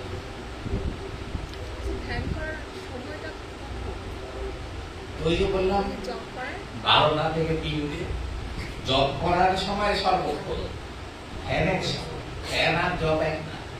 ধ্যান মানে যে কোনো বস্তুর চিন্তায় মনোনিবেশ করে বসে থাকা। চোর যখন শীত কাটে, ওর ধ্যান ওইটাই। নিঃশব্দে করে কেটে বা পকেট কাটছে, নিঃশব্দে কেটে আস্তে করে টাকাটা বার করে নিয়ে চলে যাবো, এটা ধ্যান। চাল কুমড়োর উপর ভিজে গামছা দেয়, দিয়ে ব্লেড দিয়ে কাটে, গামছাটা কাটবে, চাল কুমড়ো কাটবে। পকেট মারের ট্রেনিং কিরকম? এই যে কাটে, স্টার্ট করে ব্লেড মারলো, গা কাটে না, প্যান্টটা খেতে গেলে টাকা বার করে দেবে। দিনের পর দিন পকেট মারে ট্রেনে হবে আমি।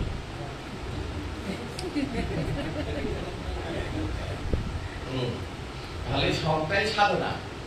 সাধনা যে বলেছি, সাধকের মতে আমার জন্য যে নিরন্তর প্রচেষ্টা, ওইটাই সাধনা।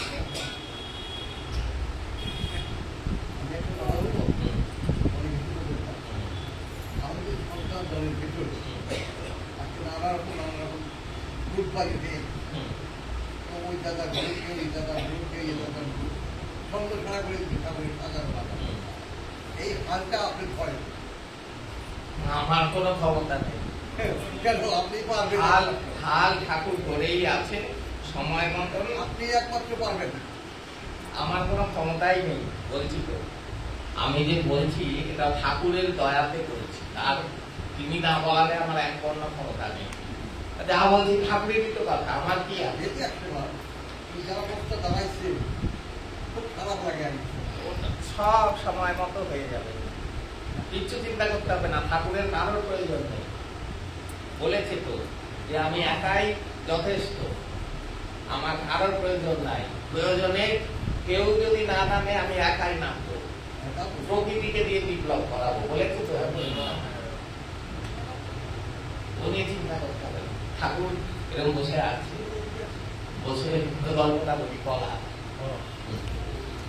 একটা বউ এসছে তার ছেলেকে নিয়ে ভাতটা খাবার, তো ঠাকুরকে বলেই যাচ্ছে বাবা আরে ঠিক হইয়া দাও, বাবা আরে ঠিক হয়ে তোরে যা করেছি তুই ওইটা কর, একবারে ঠিক করা যাবে না, ওইটা পালন কর, ঠিক হইব বলেই যাচ্ছে।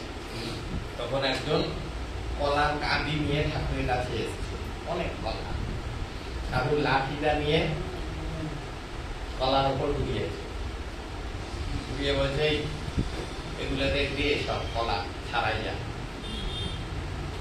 কলার খোসা ছাড়ায়, তাতে নৈবেদ্যের মতো সব কটা ভেতরে কাঁথা, চাকা চাকা করে গোল গোল করে, ভেতরে বাইরে খোসা সম্পূর্ণ, ভেতরে ভেতরে সব কাঁথা সবাইকে দিল। তারপর বলে দেখছস পৃথিবী তারা এরকম কাঁদতে পারি, যা কইতাছি চুপচাপ ওইটা কর। তাহলে কি চাই? তাই সম্পূর্ণ নির্ভর। এবার ঠাকুর কি বলছে, আমার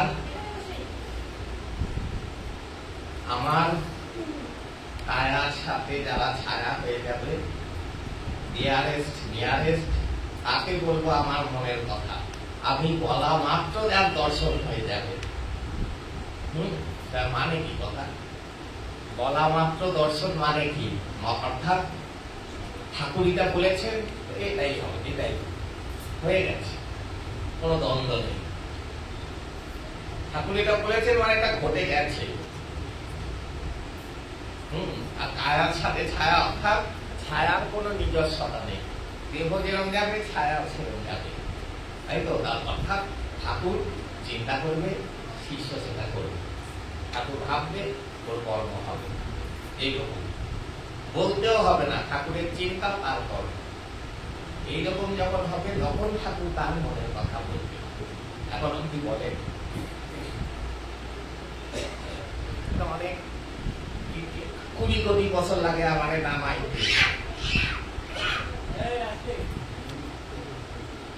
তাহলে 20 কোটি বছর লাগে আমার নামাইতে। এই মানব সভ্যতার বয়স 1 কোটিও না, মানে বেদের যুগ ছাড়িয়ে চলে যাবে। তাহলে এই পৃথিবীর সাধনা ঠাকুরকে নামানো সম্ভবই না। কতগুলো পৃথিবী লাগবে পার হয়ে, তবে তুমি নামবে, পাওয়ার পরের কথা।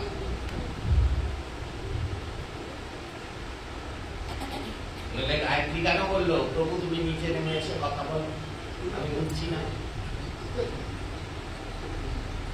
নামতে পারে, ঠাকুর এসেছে, ঠাকুরকে পেয়ে গেছি, কেউ পায়নি, কেউ পায়নি। দর্শন পেয়েছে, দীক্ষা পেয়েছে, কিন্তু ঠাকুরকে পাওয়া যেত না। ওটা যে কি জিনিস, ওটা মাথায় ঢোকেনি।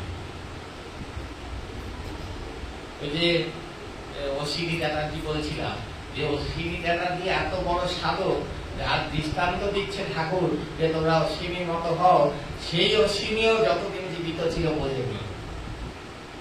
কি কেন? মরে বলছে ঠাকুর তোমার সাথে কি করে দেখা হলো, কোথায় তুমি কোথায় আমরা। তাহলে মরে বলবে যে ঠাকুর কোথাকার, তার সাথে দেখা হওয়ার নয়, তাকে পাওয়া যায় না, এটা মরে বুঝবে।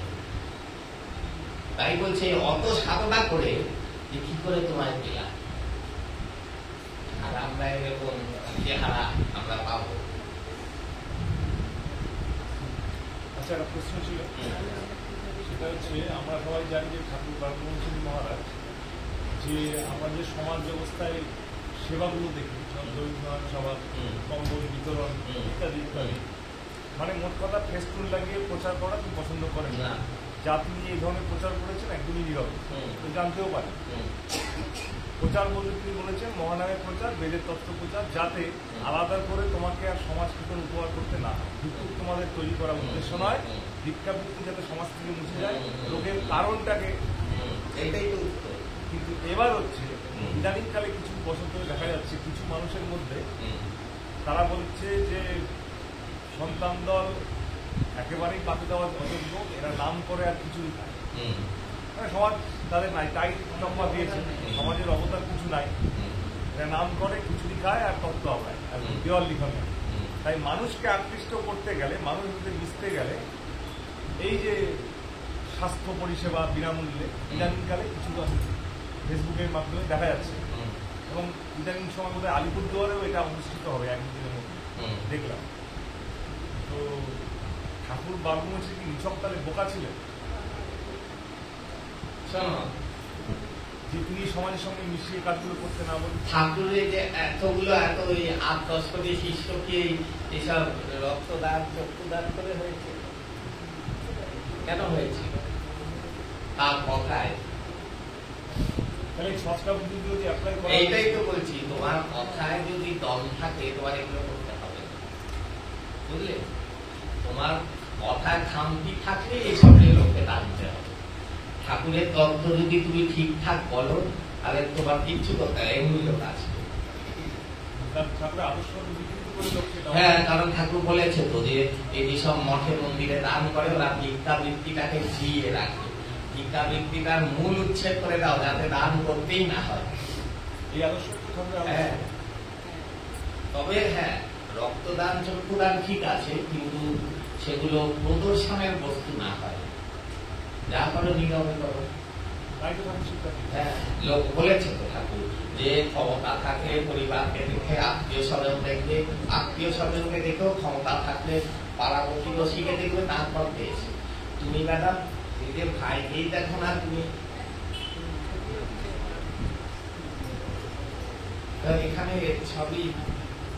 সবই বলবো না, বেশিরভাগই দেখানো। আর এই ইদানিং সময় কলমের গাছ নিয়ে একটা হিড়িক চলছে, সন্তান দলের মধ্যে কি আমাদের সেই বোধগম্যতা আছে আমরা কলমের গাছকে চিনে নেব? আচ্ছা শোন, ঠাকুর বলেছেন কি কলমের গাছ তাদের জন্য যারা ঠাকুরকে পায়নি। তাহলে ঠাকুরের শিষ্য কলমের গাছ নিয়ে চিন্তা করবে কেন? এটা প্রথমেই ক্যান্সেল। দ্বিতীয় কথা, ঠাকুরের সব শিষ্য কলমের গাছ। কেন? ঠাকুরের এই কথাটি অমিত বই আছে কেন কলমের গাছ? কারণ তিনি তার সাথে তো একপ্রাপ্ত করে নিয়েছেন, তাই তো? এবার কথা আছে যে সে বিশেষ কলমের গাছের সঙ্গে যদি হয় যে তুমি বাইরের গাছ এনে গাছের সাথে জুড়লে, এটা একটা কলম, আর যে মূল গাছ সেই গাছেরই একটা ডাল ভেঙে কলম করলে সেইটা আরেকটা কলম। তাহলে সেই বিশেষ কলমটি ঠাকুর যদি ঘোষণা করে তবেই হবে। তা ঠাকুরের খুশিতে বলেছে হতেও পারে, নাও হতে পারে, আমার খুশি। আর ওই নিয়ে ভাবার কোনো প্রয়োজন নেই, যে হচ্ছে হয়েছে। ঠাকুরকে যে পেয়েছ সে যদি তার পেছনে ছোট, সে মূর্খ। ভালোবাসো, সঙ্গ করো, এ করো, কিন্তু উদ্ধারকর্তা হিসেবে যদি ধরতে যাও তাহলে শেষ। আমার ছেড়া যারে ধরবা, ওই সোদপুর গির্জাকে বাজারে গিয়া ও শেষ, তুমিও শেষ।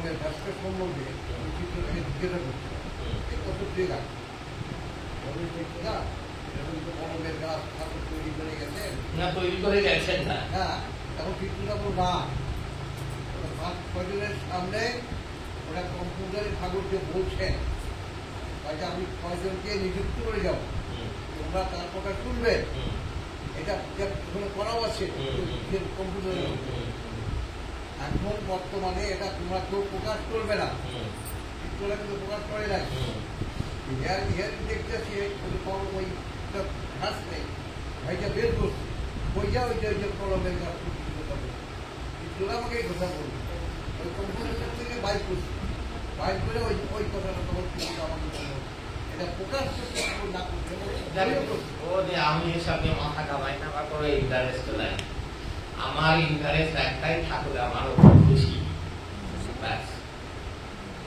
তাহলেই সব হবে আমার কোনো কেষ্ট বিষ্টু বিশ্বকর্মাদের আরো দিকে তাকাবার আমার কোনো ইচ্ছাও নেই সময়ও নেই সেটা সময় নষ্ট ঠাকুর ছাড়া যা নিয়ে ভাবতে যাবে সময় নষ্ট কাজ করার জন্য করতে হবে প্রয়োজনে এগুলো করা কিন্তু মন থাকবে তাহলে বললো কেন মনোদক্ষী ডাকে কাজ করো হাত পা আছে চোখ আছে নাক কান এখানে কর্ম করো মনটা এখানে দেবে না ওই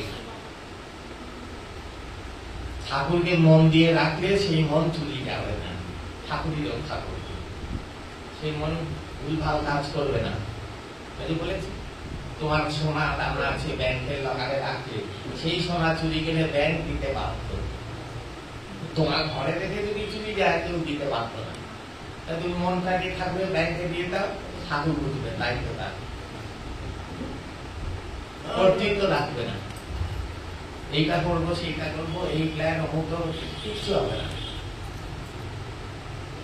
যত নিজেকে তাকে দিদিকে দিয়ে দেবে তত বেশি করে তিনি তোমায় করবে আর এই যে বললেন যে ঠাকুর তার শিষ্যদের ইহকাল পরকালের দায়িত্ব নিচ্ছে তিনি তাদের মন্ত্র দিচ্ছেন দীক্ষা দিচ্ছেন আর যারা পায়নি দীক্ষাটা তারা তার শিষ্য না তাদের বলেছে ভালোবাসা আমার একটা দুর্বলতা আছে আমার এই যে ভালোবাসে তাহলে আমি গ্রহণ করে আনি শিষ্য হ্যাঁ শিষ্য হওয়াটা এখানে একটা স্ট্যান্ড দীক্ষা না দিলেও হতো ঠাকুর বলছে এখানে দীক্ষা দেওয়ার সিস্টেম আছে বলে দিতেছে ওই যে পঞ্চানন ব্যানার্জি বেচারা ও বলেছে ঠাকুর বলেছিল এখানে যদি পাছায় লাঠি মাইরা দীক্ষা দেওয়ার নিয়ম থাকতো তাই দিতাম এটা হলো কি স্কুলে ভর্তি করে নিলাম একটা স্ট্যান্ড রবীন্দ্রনাথ তো স্কুলে ভর্তি হয়নি কিন্তু রবীন্দ্রনাথের বই স্কুলে পড়ানো হয় তাই না তেমনি ঠাকুরের দেখা গেল 10 কোটি সন্তান যা করেনি একটা সন্তান নয় সেটা করেছে সে সন্তান নয় দীক্ষা পায়নি আর কি কথা করতে কিন্তু সে সেটা করেছে তাহলে ওই দিয়ে দীক্ষা দিলে একটাই গ্যারান্টি জন্ম মৃত্যু সব পায় আর কোনো গ্যারান্টি নেই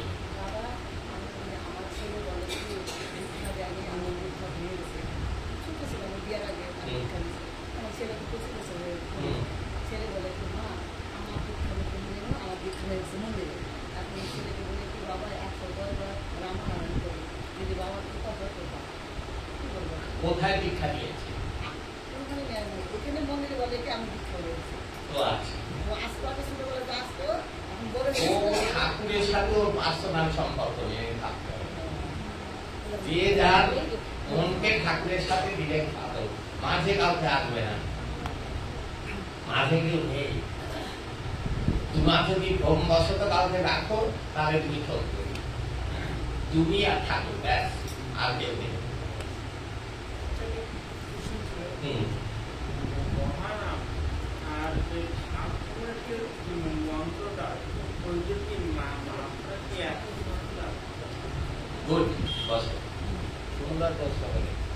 মহানামের মাত্রা আর ঠাকুরের দেওয়া মন্ত্রের মাত্রা কি এক ঠাকুর মন্ত্র দিয়েছে যার যার পাত্র অনুযায়ী, বুঝলে? যে যতটা ধারণ করতে পারবে সেই অনুযায়ী তার শক্তিটা মধ্যে দিয়ে দিয়েছে। ঠিক এইবার মহানামটা কি বলছেন? শিব বিষ্ণুকে গায়ত্রী দিয়েছিলেন এই নাম। তার মানে রাম নারায়ণ রাম আগেও ছিল তো। তাহলে এখন আবার ঠাকুর মহাকাশ মন্থন করে সকল বস্তুর ধ্বনির সার হিসেবে বেদ হতে নির্যাস করে তোমাদের দিলাম রাম ও নারায়ণ রাম। তাহলে ওই রাম নারায়ণ রামের সাথে এই রাম নারায়ণ রামের তফাৎটা কি? ওইটা ছিল প্রকৃতির সুরে, এটা হলো ঠাকুরের সুরে, বুঝলে? ঠাকুর কি? ঠাকুর বলছেন প্রকৃতি আমার বস, তাই তো? তাহলে প্রকৃতিরও মালিক, সে নিজের সুর ওই নামটায় দিয়ে দিল, তখন সেটা দীক্ষার মন্ত্র হয়ে গেল। কিন্তু সেটা ওই এক একজনের দেহ পাত্র অনুযায়ী বিভিন্ন মাত্রার মতো না। এটা কি সিস্টেম হলো? এটা হয়ে গেল টিউবওয়েলের জল। ওইটা কি ছিল? ওটা ছিল তুমি ঘটি নিয়ে গেছো, জল দিল, বাটি নিয়ে গেছো, জল দিল, বালতি নিয়ে গেছো, জল দিল, কলসি নিয়ে গেছো, জল দিল, বুঝলে? আর এখন দিয়ে টিউবওয়েল যতবারই স্টিপে নিয়ে তোলা হবে।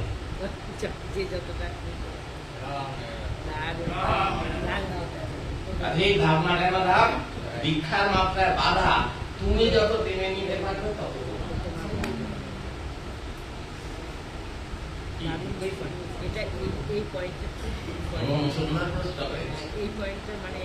উত্তরটাও সুন্দর দিচ্ছে। হ্যাঁ হ্যাঁ হ্যাঁ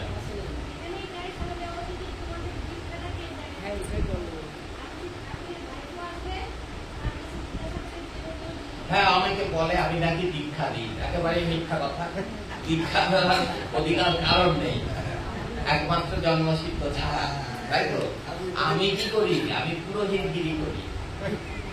হ্যাঁ, এখন কেন বলছি? লোকে সংস্কারে আছে। হ্যাঁ, তাদের যদি বলি এই রাম নারায়ণ রামটাই দীক্ষা মন্ত্রে না করো, ওদের মন ভরে না। হ্যাঁ, ওরা চায় অনুষ্ঠান। ঠিক আছে, তাতে যদি শান্তি হয়, ঠাকুর কি বলেছে? প্রয়োজনে পোশাক করবে, কাজ উদ্ধার হয়ে গেলে ছেড়ে দাও। এবার আমি কি করি? ঠাকুরের একটা লকেট, একটা নাম লেখা রাম নারায়ণ রাম, আর একটা বই, এই তিনটে দিক বলে ঠাকুরের চরণে রাখো।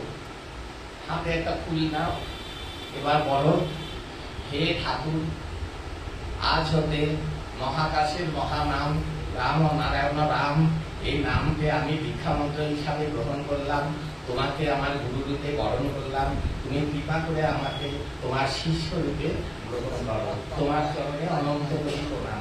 বলে ফুলটা দিয়ে দাও, ওগুলো নিয়ে নাও।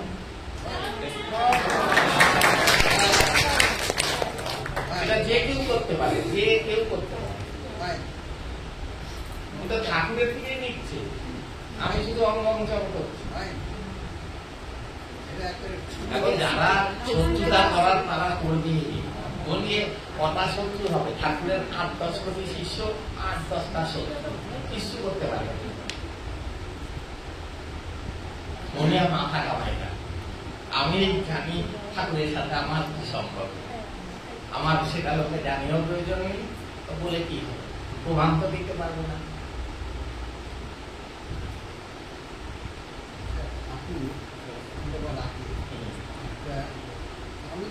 কি বলতো? তামিল না, আদি পালি বলতো। হ্যাঁ, আদি পালি। লাস্টের দিকে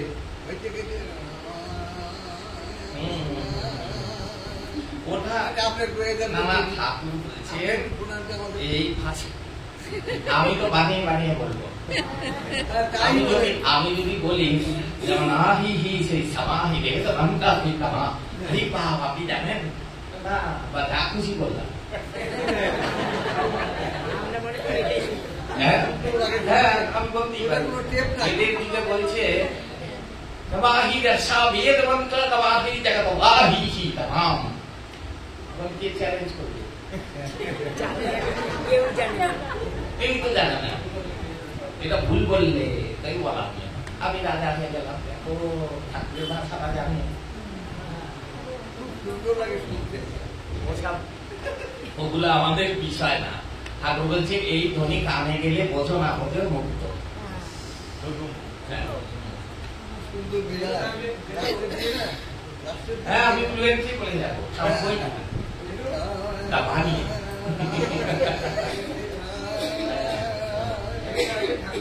ভালো বিড়াল। হ্যাঁ হ্যাঁ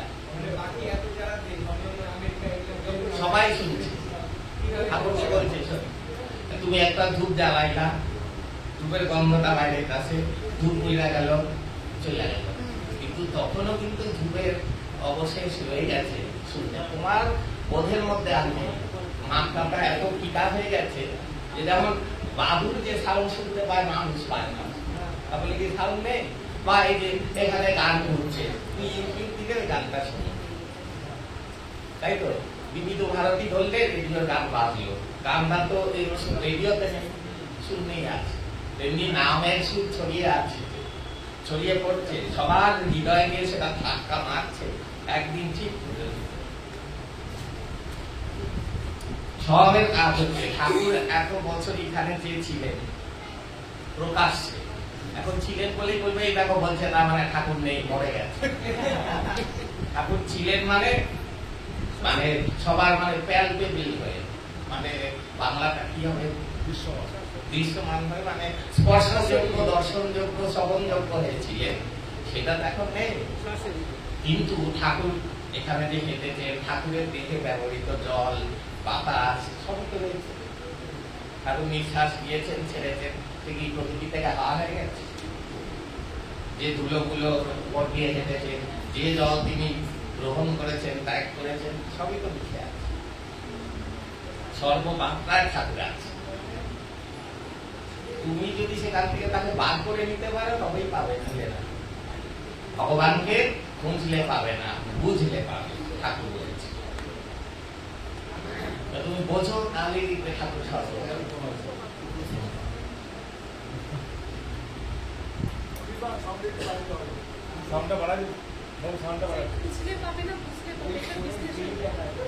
মানে তুমি যদি হাত পাওয়া ভগবান খুঁজতে যাও আলাদা করে যে ওইখানে বসে আছে তা নয়, সর্বত্রই তিনি আছেন। সারাটা বুঝে নেওয়ার জন্য তোমার কানটাকে যোগ্য করো, চোখটাকে যোগ্য করো, কি এই দৃষ্টি যে এখানের দৃষ্টিটাকে জাগ্রত করো, যেটাকে ঠাকুর বলছে জ্ঞান চক্ষু। তো সেটা কি করে হবে? যখন বুঝবো ঠাকুরকে যে কি, তখন তখন তার নির্দেশ পালন করবো। আমরা অবুঝ বলেই মানি না। বলছে তো ঠাকুর তোমাদের দোষ নাই, তোমরা বোঝো না, কে বুঝাইবো?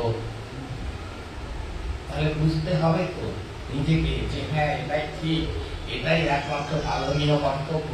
সেটা যদি না বুঝি পালন আসবে কোত্থেকে? আর যদি পালন না আসে ফুটবে কোত্থেকে? সবার আগে বুঝতে হবে। বিতর্কমূলক প্রশ্নে যাবো, তখন থেকে তো বিতর্কমূলক করে যাচ্ছে কলমের গাছ। সেটা হচ্ছে তোমার সম্পর্কে কিছু অভিযোগ আছে, আমি এক এক করে বলবো, হ্যাঁ তুমি একটু সুন্দর করে পরিষ্কার করে বলবো, তাহলে মানুষের মধ্যে বিতর্কগুলো হয়। আমরা তো সবসময় বুঝতে পারি না, যেহেতু তোমার সাথে আমাদের একটা পার্সোনাল রিলেশন আছে ঠাকুরের কৃপায়। এবার হোয়াটসঅ্যাপ করে আমাকে, ফোন করে, এই যে তোমার সাথে সম্পর্ক, তুমি এটা উত্তর দাও। হ্যাঁ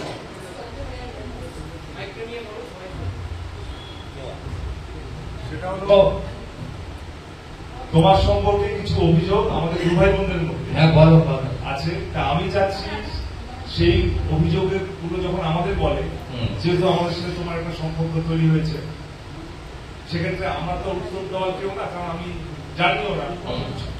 তোমাকে একটা একটা করে প্রসঙ্গগুলো বলি, তুমি উত্তরগুলো দেবে। আবার প্রথম প্রসঙ্গটা হচ্ছে, তুমি কোনো এক জায়গায় বলেছিলে যে নেতাজির বিষয়টা আমাদের বেদের প্রচারের মধ্যে পড়েই না। তারপরে ওই পুরো ভিডিওটা লিঙ্ক আমি যে পরে বিশালকেও দিয়েছিলাম, তার কিন্তু আগে পরে অনেকগুলো কথা আছে, হ্যাঁ, যে কোন প্রসঙ্গে তুমি কথাটা বলেছো, তুমি যদি সেই প্রসঙ্গটা আরেকবার সুন্দর করে আমাদের বুঝিয়ে বলো। আগামী 100 কোটিবার বলতে বললেও এটাই বলবো যে নেতাজির বিষয় বেদ প্রচারের মধ্যে পড়ে না, কারণ যারা বেদ বোঝে না তারাই এটা বলবে। বেদ ঠাকুর কি বলেছে? বেদ হলো জ্ঞান, বেদ হলো সৃষ্টির নিয়ম। হ্যাঁ, বেদ হলো যে নিয়মে সৃষ্টির মহাশূন্য মহাকাশ থেকে বিষয়বস্তুগুলো রূপ নিয়ে বেরিয়ে আসছে, নিয়মের ধারায় সৃষ্টির উদ্দেশ্যকে পূর্ণ করার জন্য বয়ে চলেছে, এই যে ধারা, এটাই হলো বেদ। অর্থাৎ প্রকৃতির তত্ত্ব। নেতাজি ফিরে আসবে এটা প্রকৃতির তত্ত্ব না, ওটা হলো তথ্যে জফলা, তথ্য, ওটা খবর, ইনফরমেশন। তার মানে এটা বলা হচ্ছে কি যে নেতাজি বিরোধী না, নেতাজি প্রণম্য ব্যক্তি, তিনি ঠাকুর যাকে দাম দিচ্ছেন তাকে আমি খারাপ বলার কে? কিন্তু ওটা কখনোই বেদের তত্ত্ব নয়, বেদ প্রচার নয়, ওটা হলো সংবাদ পরিবেশন। এই হচ্ছে এটাই তো বলেছি। তাহলে তুমি বেদকে বোঝো, তাহলে তুমিও এটাই বলবে, বোঝনি বলেই ওরা তর্ক করছে। দ্বিতীয় প্রশ্ন, সেটা হচ্ছে 93-তে যে ঘটনাটা ঘটলো, তো ওই সময় এখন অব্দি বেশিরভাগ আমরা যারা গুরু ভাই বোন ওই ব্যাপারটাকে বুঝি আর না বুঝি নির্বিকল্প সমাধি বলে আসছে। তুমি প্রথম ব্যক্তি যে বলেছিলে যে নির্বিকল্প সমাধি, এটা বুঝিয়ে তুমি বলেছিলে নয়, কারণ আমি ঠাকুরের কথা মানি। হ্যাঁ, সেটাকেও বিতর্ক একটা চলে আসছে। ঠাকুর বলেছেন নির্বিকল্প সমাধিকে যিনি আয়ত্ত করেছেন তিনি 6 মাস পরেও উঠে আসতে পারেন, তার দেহে কিছু মাত্র পরিবর্তন হবে না। এবার কেউ একজন বুদ্ধকে বলুক ঠাকুরের দেহে কোনো পরিবর্তন হয়নি। বলছি, প্রথম কথা পরিবর্তন হয়েছে যখন ঠাকুর আস্তে আস্তে 1907 সালে সমাধিতে বসেছিলেন, যেরকম বসেছেন ওই রকমই উঠেছে, কোনো পরিবর্তন হয়নি। এইবার তাহলে কি এত কথা বলতে হবে? ঠাকুর আমার সামনে সুচারে বসে বলেছেন কিছুদিনের জন্য বেড়াইতে যাবো, আবার আসুন। যেরকম 20 বিঘা যায় বেড়াইতে, ওই লোক যাবো, আবার আসুন। ঠিক আছে, তারপরেও বলছি সমাধি নয়। ঠাকুর অমৃততে বললেন আমার সব চেষ্টা শেষ হয়ে গেছে, এখন 500-600 সুগার, গ্রিক কালারের ইউরিন, এই সময় লোকে ডেথ বেডে শুয়ে থাকে, আমি কথা বলতেছি, তোমরা যদি আমাকে ওষুধ খাওয়াইয়া ট্রিটমেন্ট কইরা রাখতে পারো আমার কোনো আপত্তি নাই, আরো 15 বছর থাকতে যাবে। হলো, তাহলে আমার সব চেষ্টা শেষ হয়ে গেছে, আর রাখতে পারছি না, এটা কি সমাধির ইঙ্গিত না? আমারে ধরো একটা পাও লইয়া পুরাইতে আছে, তুমি দেখলে আমি তোমার পাশে বসে আছি, তাতে অসুবিধা কোথায়? এখানে এমন অবস্থা করতেছে, হয় আমি হাত ফেল করুক, নয় আমার চলে যাই তৈরি করুক। ঠিক আছে, এবার আমি কিন্তু ওটাকে মৃত্যুও বলছি না, সমাধিও বলছি না, বা মৃত্যুও বলছি, কারণ ঠাকুরের আবির্ভাব হয়েছে, অন্তর্ধান হয়েছে, জন্ম হয়নি, মৃত্যু হয়নি, তাই তো? কারণ ঠাকুর যে দেহে আবির্ভূত হয়েছেন সেটা তো তার দেহই না। কি এটা মহাপ্রভুর রক্ত, আমার রক্ত নয়, বেঈমানের রক্ত নয়, আমার রক্ত নয়। কেন বললেন? আবার বলেছেন মহাপ্রভুর শেষ রক্ত, বডিটা বাবা বলছে, ঠাকুর বলছে যে মায়ের বুঝে বাবা বলছে যে আমার শরীরে বেঞ্জামের রক্ত না, গৌরের রক্ত আমার শরীরে, এই কথাই বাবা বলছে। অর্থাৎ শরীরটা গৌরের রক্ত। আমার বেঞ্জামের রক্ত। কিন্তু যখন তাকে জিজ্ঞেস করা হলো তুমি কি ঠাকুমার পেটে আসিলা, তখন বললো যিনি সদা জাগ্রত তিনি কি কখনো ওই পুঁতিগন্ধময় অবস্থায় থাকতে পারে? বাচ্চা সমাধিস্থ হয়ে থাকে বলে কুর্মাসনে ওই অবস্থায় দুরূহ অবস্থায় থাকতে পারে। তোদের জন্মটা দেখ আর আমার জন্মটা দেখ, তার মানে কি সাধারণ লোকের যেরকম ভাবে হয় সেরকম তার হয়নি। এইবার দেহের কথা, ঠাকুর যখন অল্প বয়সে কোথাও যেতেন অনিমা শক্তি দিয়ে ভ্যানিশ হয়ে গেলেন, অন্য জায়গায় গিয়ে আবির্ভূত হলেন, আবার যখন ফিরে আসতেন এসে দেখতেন তার দেহের সেলগুলো সব নতুন, পুরনো সেলগুলো অনুপরমাণুগুলো নেই। তখন দেখলেন যে এটা প্রকৃতির বিরুদ্ধ কাজ হচ্ছে, রোগ জীবাণু কিচ্ছু নাই, এরকম বললে তো কোনোদিন তার রোগ তো হবে না, মৃত্যু হবে না, খালি নতুন নতুন হয়ে যাচ্ছে বডি। তখন সেটা বন্ধ করে দিলেন। তাহলে ঠাকুরের দেহ কতবার বদলে গেছে তার কথা নেই। সব সেলগুলো নতুন, মানে কি এটা নতুন বডি। তাহলে এই পরিবর্তিত বডি নিয়ে এত চিন্তা কেন? যে কোনো মুহূর্তে যে কোনো জায়গায় যতগুলো খুশি নিয়ে দেহ নিয়ে তিনি আবির্ভূত করতে পারেন। এই বলছো পরম পিতা স্রষ্টা সর্বমাত্রায় হস্তক্ষেপ করতে পারেন, আর একটা দেহ নিয়ে পড়ে গেছে। ওই দেহ না থাকলে ঠাকুর শেষ। ঠাকুর যদি দেখিয়েও থাকেন, বলছি না যে কোরকম একটা দেহ শেষ হয়ে গেল তাতে কি এসে যায়,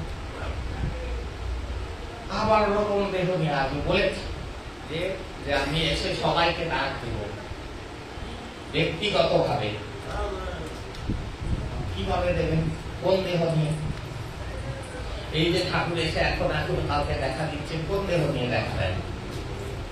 অনেকে দেখা পায়, হ্যাঁ আমি ব্যক্তিগত ভাবে জানি। তাহলে সাধারণ মানুষের দেহ মনে করছে বলেই এরা ওই একটা দেহ নিয়ে পড়ে আছে। যখন বুঝবে যে ঠাকুরের দেহ সাধারণ মানুষের মতো দেহ নয়, তখন আর এইসব করবে।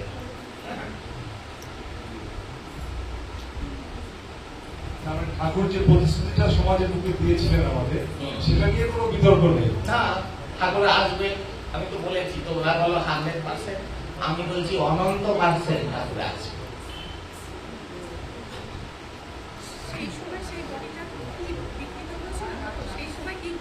হ্যাঁ, ছোট হয়ে গেছিল, রং বদলে গেছিল, খয়েরি হয়ে গেছিল, চামড়া উঠে গেছিল। ঠাকুর তো বলেছিল নাটকের একটা মঞ্চস্থ করা হবে, করেছে, দ্বন্দ্ব সন্দেহ খেলার জন্য করেছে।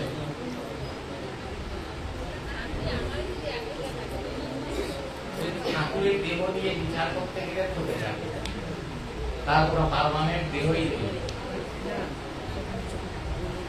এই সৃষ্টিটাই তার দেহ,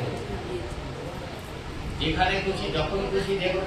এই যে তো কত জায়গায় বলে এই পাগল হয়ে এসেছিল ঠাকুর, কে বলছে সাপ হয়ে এসেছে, কি বলে কুকুর হয়ে এসেছে। একটা কুকুর আমার বাড়ি পৌঁছে দিল, জানিস রাত্রেবেলা বিপদে পড়েছিলাম, ঠাকুর ঠাকুরকে কুকুরও বানিয়ে ঠাকুর।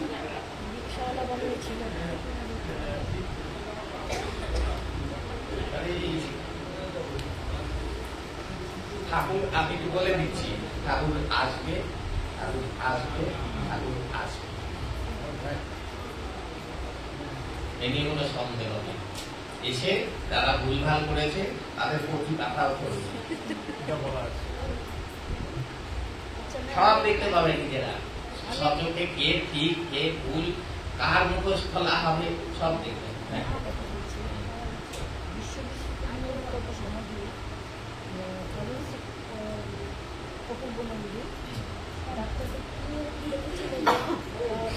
সেরকম লাগছে না। একটা মেডিকেল টিম ছিল, ডক্টর অপূর্ব নন্দী, আরো বলছি বুঝেছি। শোনো শোনো শোনো, ওখানে গিয়ে ঠাকুরকে কেউ দেখছে ওই রকম বিকৃত, কেউ দেখছে ঠাকুর ঠিক যেরকম চেহারা ওই রকমই চেহারা। আবার কেউ দেখেছে ঠাকুর বসে ওটা হাসছে ওর দিকে তাকিয়ে। কাকে কি দেখিয়েছে সেটা তিনি বুঝবেন। তোমার দৃষ্টি দিয়ে বিচার করতে যেও না সারা দুনিয়া।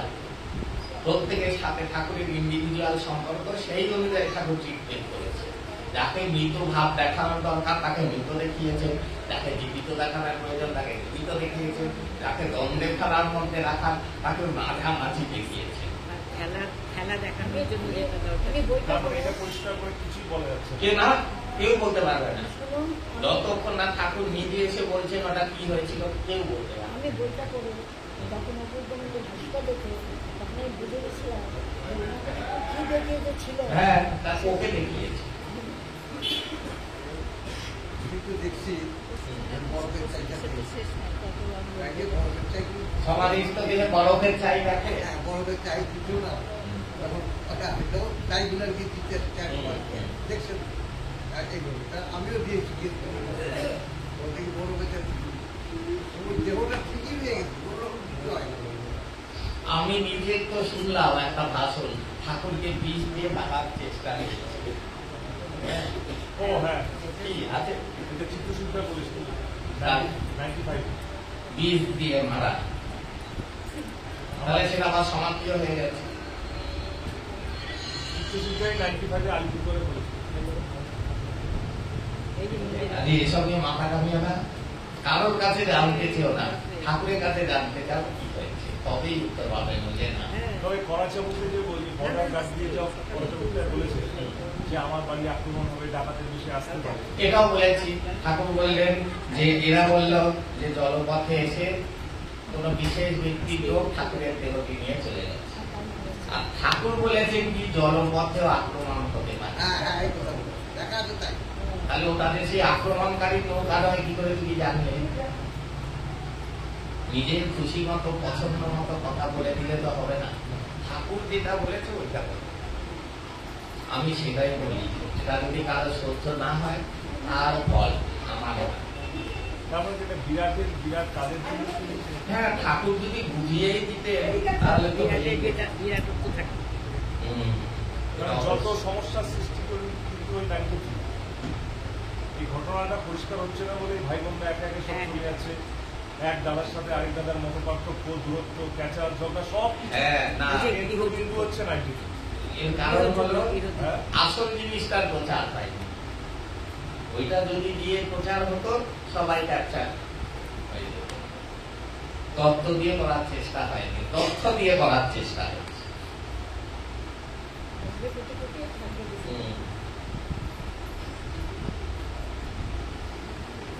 যাকে কিন্তু কারোর দুঃখ পাওয়ার কিছু নেই, কিছু আশার বাণী শোনা। হ্যাঁ, সেটাই এখন শোনাচ্ছে যে তারা ঠাকুর বলেছে আমার ছবি দেখলেই মুক্তি,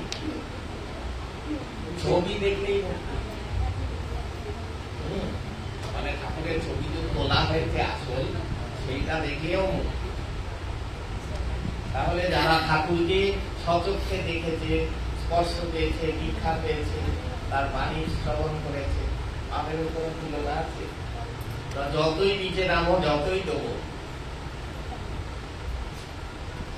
একটা জিনিস ঠিক রাখলেই হবে যে গুরুর প্রতি প্রেম। তোমার নাম জপের হিসাবের উপর ঠাকুর নেবে না। নাম জপ হয়তো কিছুই করলো না, গুরু প্রেমে সবাইকে মেরে দিল। বলেছে তো, নাম জপ তপ কইরা গুরু চিন্তা করলেও মেন কথা ঠাকুর কেন্দ্রিক হতে হবে, যেভাবে হবে শিশু ছিল বাসনার স্বচ্ছ সরল, মানে বাবা আগে না। এই বিষয়ে কয়েকটা কথা বলুন, মানে কি করতে হবে একটা রচনার মানে আচ্ছা, প্রেম করা সবকে শিখিয়ে দিতে হয়? হ্যাঁ, তখন তো নিজে নিজে কত পন্থা বার করে, আর সেইটা দেবো সেইটা দেবো, এবং ভাবে তাকাবো, এই দেশটা করবো। ঠাকুরের বেলা নেই কেন?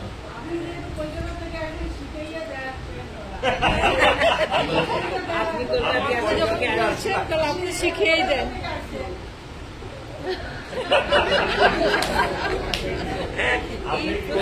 গরম হয়ে গেছে।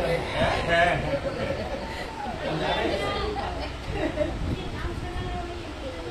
কোনটা?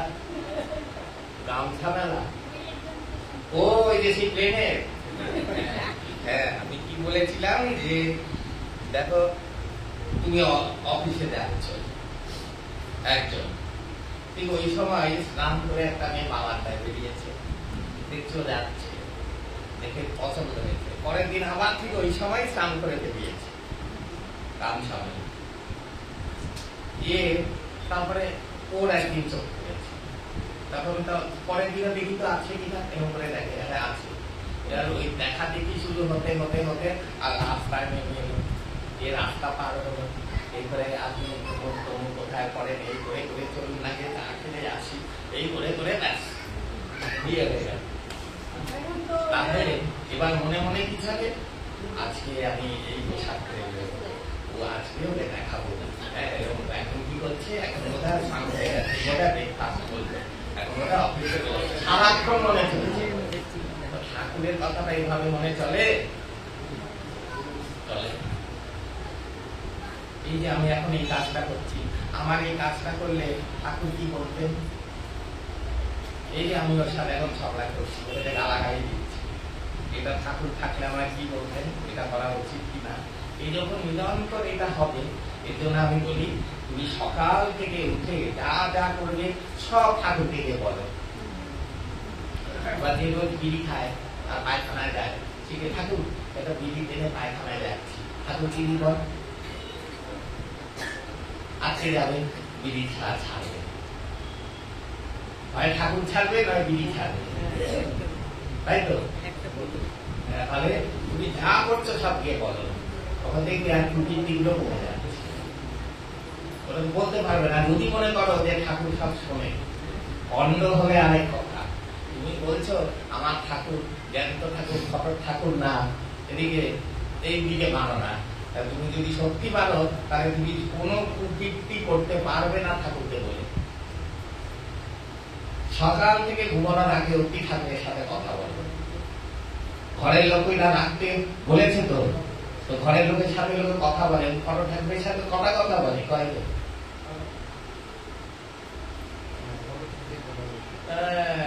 নম নম করে একটু তারা মাথার সাথে অতিয়ে ছড়িয়ে গিয়েছি, কাজ শেষ। ফটো ঠাকুরই করে রেখেছে। আবার বলে কি এদিক নাই ওদিক আছে, হয়তো আমাকে একজন কেউ প্রণাম করেছে, এই ঠাকুরের সামনে প্রণাম করলি, এইবার ঠাকুর জানতো। ঘরে যখন বদাবক হচ্ছে তখন কি ঠাকুরের সামনে এটা করবো, তখন না। ঘরে তো বাবা মা আছে, তখন বাবা মাকে প্রণাম করিস না, তখন ঠাকুর দেখে না। কি ঠাকুর তো বলছে ধুলাই লুটিয়ে রান্নাটা করা পায়ে ধরে নিয়ে আসো, যার মুখে শুনবে রান্নাটা করা তাকেই করবে প্রণাম। তো তোমার মধ্যে এই কুসংস্কারটা কে ঢোকালো যে প্রণাম করলে তার পতন হয়ে যাবে? যা যাকে খুশি প্রণাম করবে, কিচ্ছু এসে যায় না। তুমি কে ওস্তাদি করা, তার মনে এসছে প্রণাম করছে। আমার অনেকে বলে এই প্রণাম, আমাকে হয়তো প্রণাম করেছে জোর করে ঠাকুর টাপিয়ে, আমি বারণ করি তবুও করে, পেছন দিয়ে এসে করে দিচ্ছি। তখন বলি ওকেও কর, তাতে কি হলো আমাকে একটু করলো। এইরকম করে ম্যানেজ দিতে হয়। আমার তো আমি জানি, লোকে ভাবে আমি তো আনন্দ করে দিচ্ছি না, আটকে আটকে সে এই তার শক্ত সংস্কারের লোক, তাদের মনে এটা আছে ঠাকুরের বংশ, ঠাকুরের রক্ত ছিল বুঝি কিছু হবে। কিন্তু ঠাকুরের কোন বংশ রক্ত এসব কোনো কিছু স্পেশালিটি নেই যদি শুনে না। ঠাকুরের বংশ বলে না, আগে দেখতাম যে ব্রাহ্মণ হলে সে বয়সে ছোট হলেও প্রণাম করত। হ্যাঁ জানি, আমি বলছি খুলে বলছি যে ঠাকুরের ভাই তো কি আছে, আমরা কি কম বলছি, কিন্তু এটা ভুল। ঠাকুর একজনকে তার বংশে নিয়ে এসছে, আমাকে একা তো আমি অনেককে এনেছি, তার কর্মশীল আছে বলেই এনেছে। কি খেলা কথা যে নাকি উঠতে বসতে দেখবে ঠাকুরের মা হয়েছে বাবা হয়েছে, এমনি যে রামশ্যাম যদুমণিকে বাবা মা বানিয়ে দিয়েছে, তার নিশ্চয়ই কিছু ছিল বলেই হয়েছে। কিন্তু সে এখানে এসে যদি ঠাকুরের পথে না থাকে তাহলে ওইসব ভাই ভাইদি বাবা মা হয়েও কিছু হবে, তার সুরে থাকতে হবে। একটা যদি ঠাকুরের বংশের নয়, ঠাকুরকে 10 বছরে একবার দেখে, সেও যদি আমার থেকে ঠাকুরের নিয়মে পালনে বেশি হয়, সে বেশি পাবে। এটা আমার সুযোগ, যে প্ল্যাটফর্মে আমি এসেছি, কিন্তু কাজে লাগাতে না পারলে ওখানে এসেও হবে না। তো বাস্তবটাকে তোমার মানতে হবে। হিংসা করে তো লাভ নেই। বলছি আমাদের বাইরের প্রোগ্রাম শুরু করতে হবে। হ্যাঁ। আমার বাইরে গিয়ে কেন বকাবি আমার? হ্যাঁ, এখানে আছে তো প্রোগ্রাম ছিল।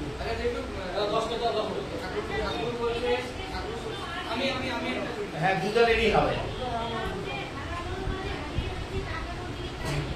বুঝিয়ে দিচ্ছি। হ্যাঁ, ঠাকুর বলছে যে হাসির প্রশ্বাসে জবটা হবে আর হচ্ছে অনিশ নাম করবে, আর ওরা বলছে নাম জব করে কত টাকা হবে আমাকে একটু বলবেন কোনটা মানে বুঝেছি। আচ্ছা, আগেরটা বলি। ঠাকুর যে আমার দিকে তাকিয়ে আছে সেটা বুঝবো কখন?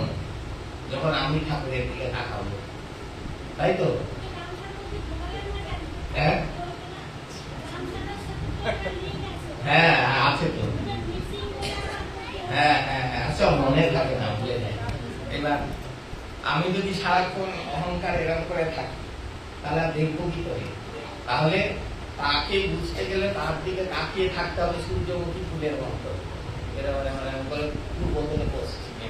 তখন দেখতে পাবো যে দিকে আমার দিকেই তাকিয়ে আছে। কিন্তু আমি বেসামাল হয়ে যদি মত্ত হয়ে ঘুরি তাহলে বুঝবো না, তা হারিয়েই থাকবো। আর কে বলছে যে নাম জপ করে কত দূরে কবি, আবার বলছে শ্বাসে প্রশ্বাসে করো। নাম জপ করে আত্মগঠন হবে, ঠাকুরকে পাওয়া যায় না। ঠিক আছে, এই যে মাত্রা বাড়ানোর কথা বলছে, যে 20 কোটি এক হলে জন্ম মৃত্যুর ছক বেরোবে। এই যে লোকনাথকে বললেন সব সিঁড়ি, একটা সিঁড়ি এক ধাপ উঠছে, সাবকা করেই তো উঠেছে। তাহলে নামে জপে তত্ত্বে কি হয়? দেহের চৈতন্য পুরো প্রস্ফুটিত হয়। তো সে তো কৃষ্ণেরও হয়েছে, শিবেরও হয়েছে, বিষ্ণুরও হয়েছে, লোকনাথ ব্রহ্মচারী, কৈলম্ব স্বামী, বামা খাপা, বিজয় কৃষ্ণ গোস্বামী, অমুক অমুক অমুক, তাদেরকে কি পরম প্রাপ্তি হয়ে যাচ্ছে? আরে তুমি নাম জপ করে উঠতে পারো, ঠাকুরকে পেতে গেলে ব্রেন ছাড়া গতি। বুঝলি? পরিষ্কার?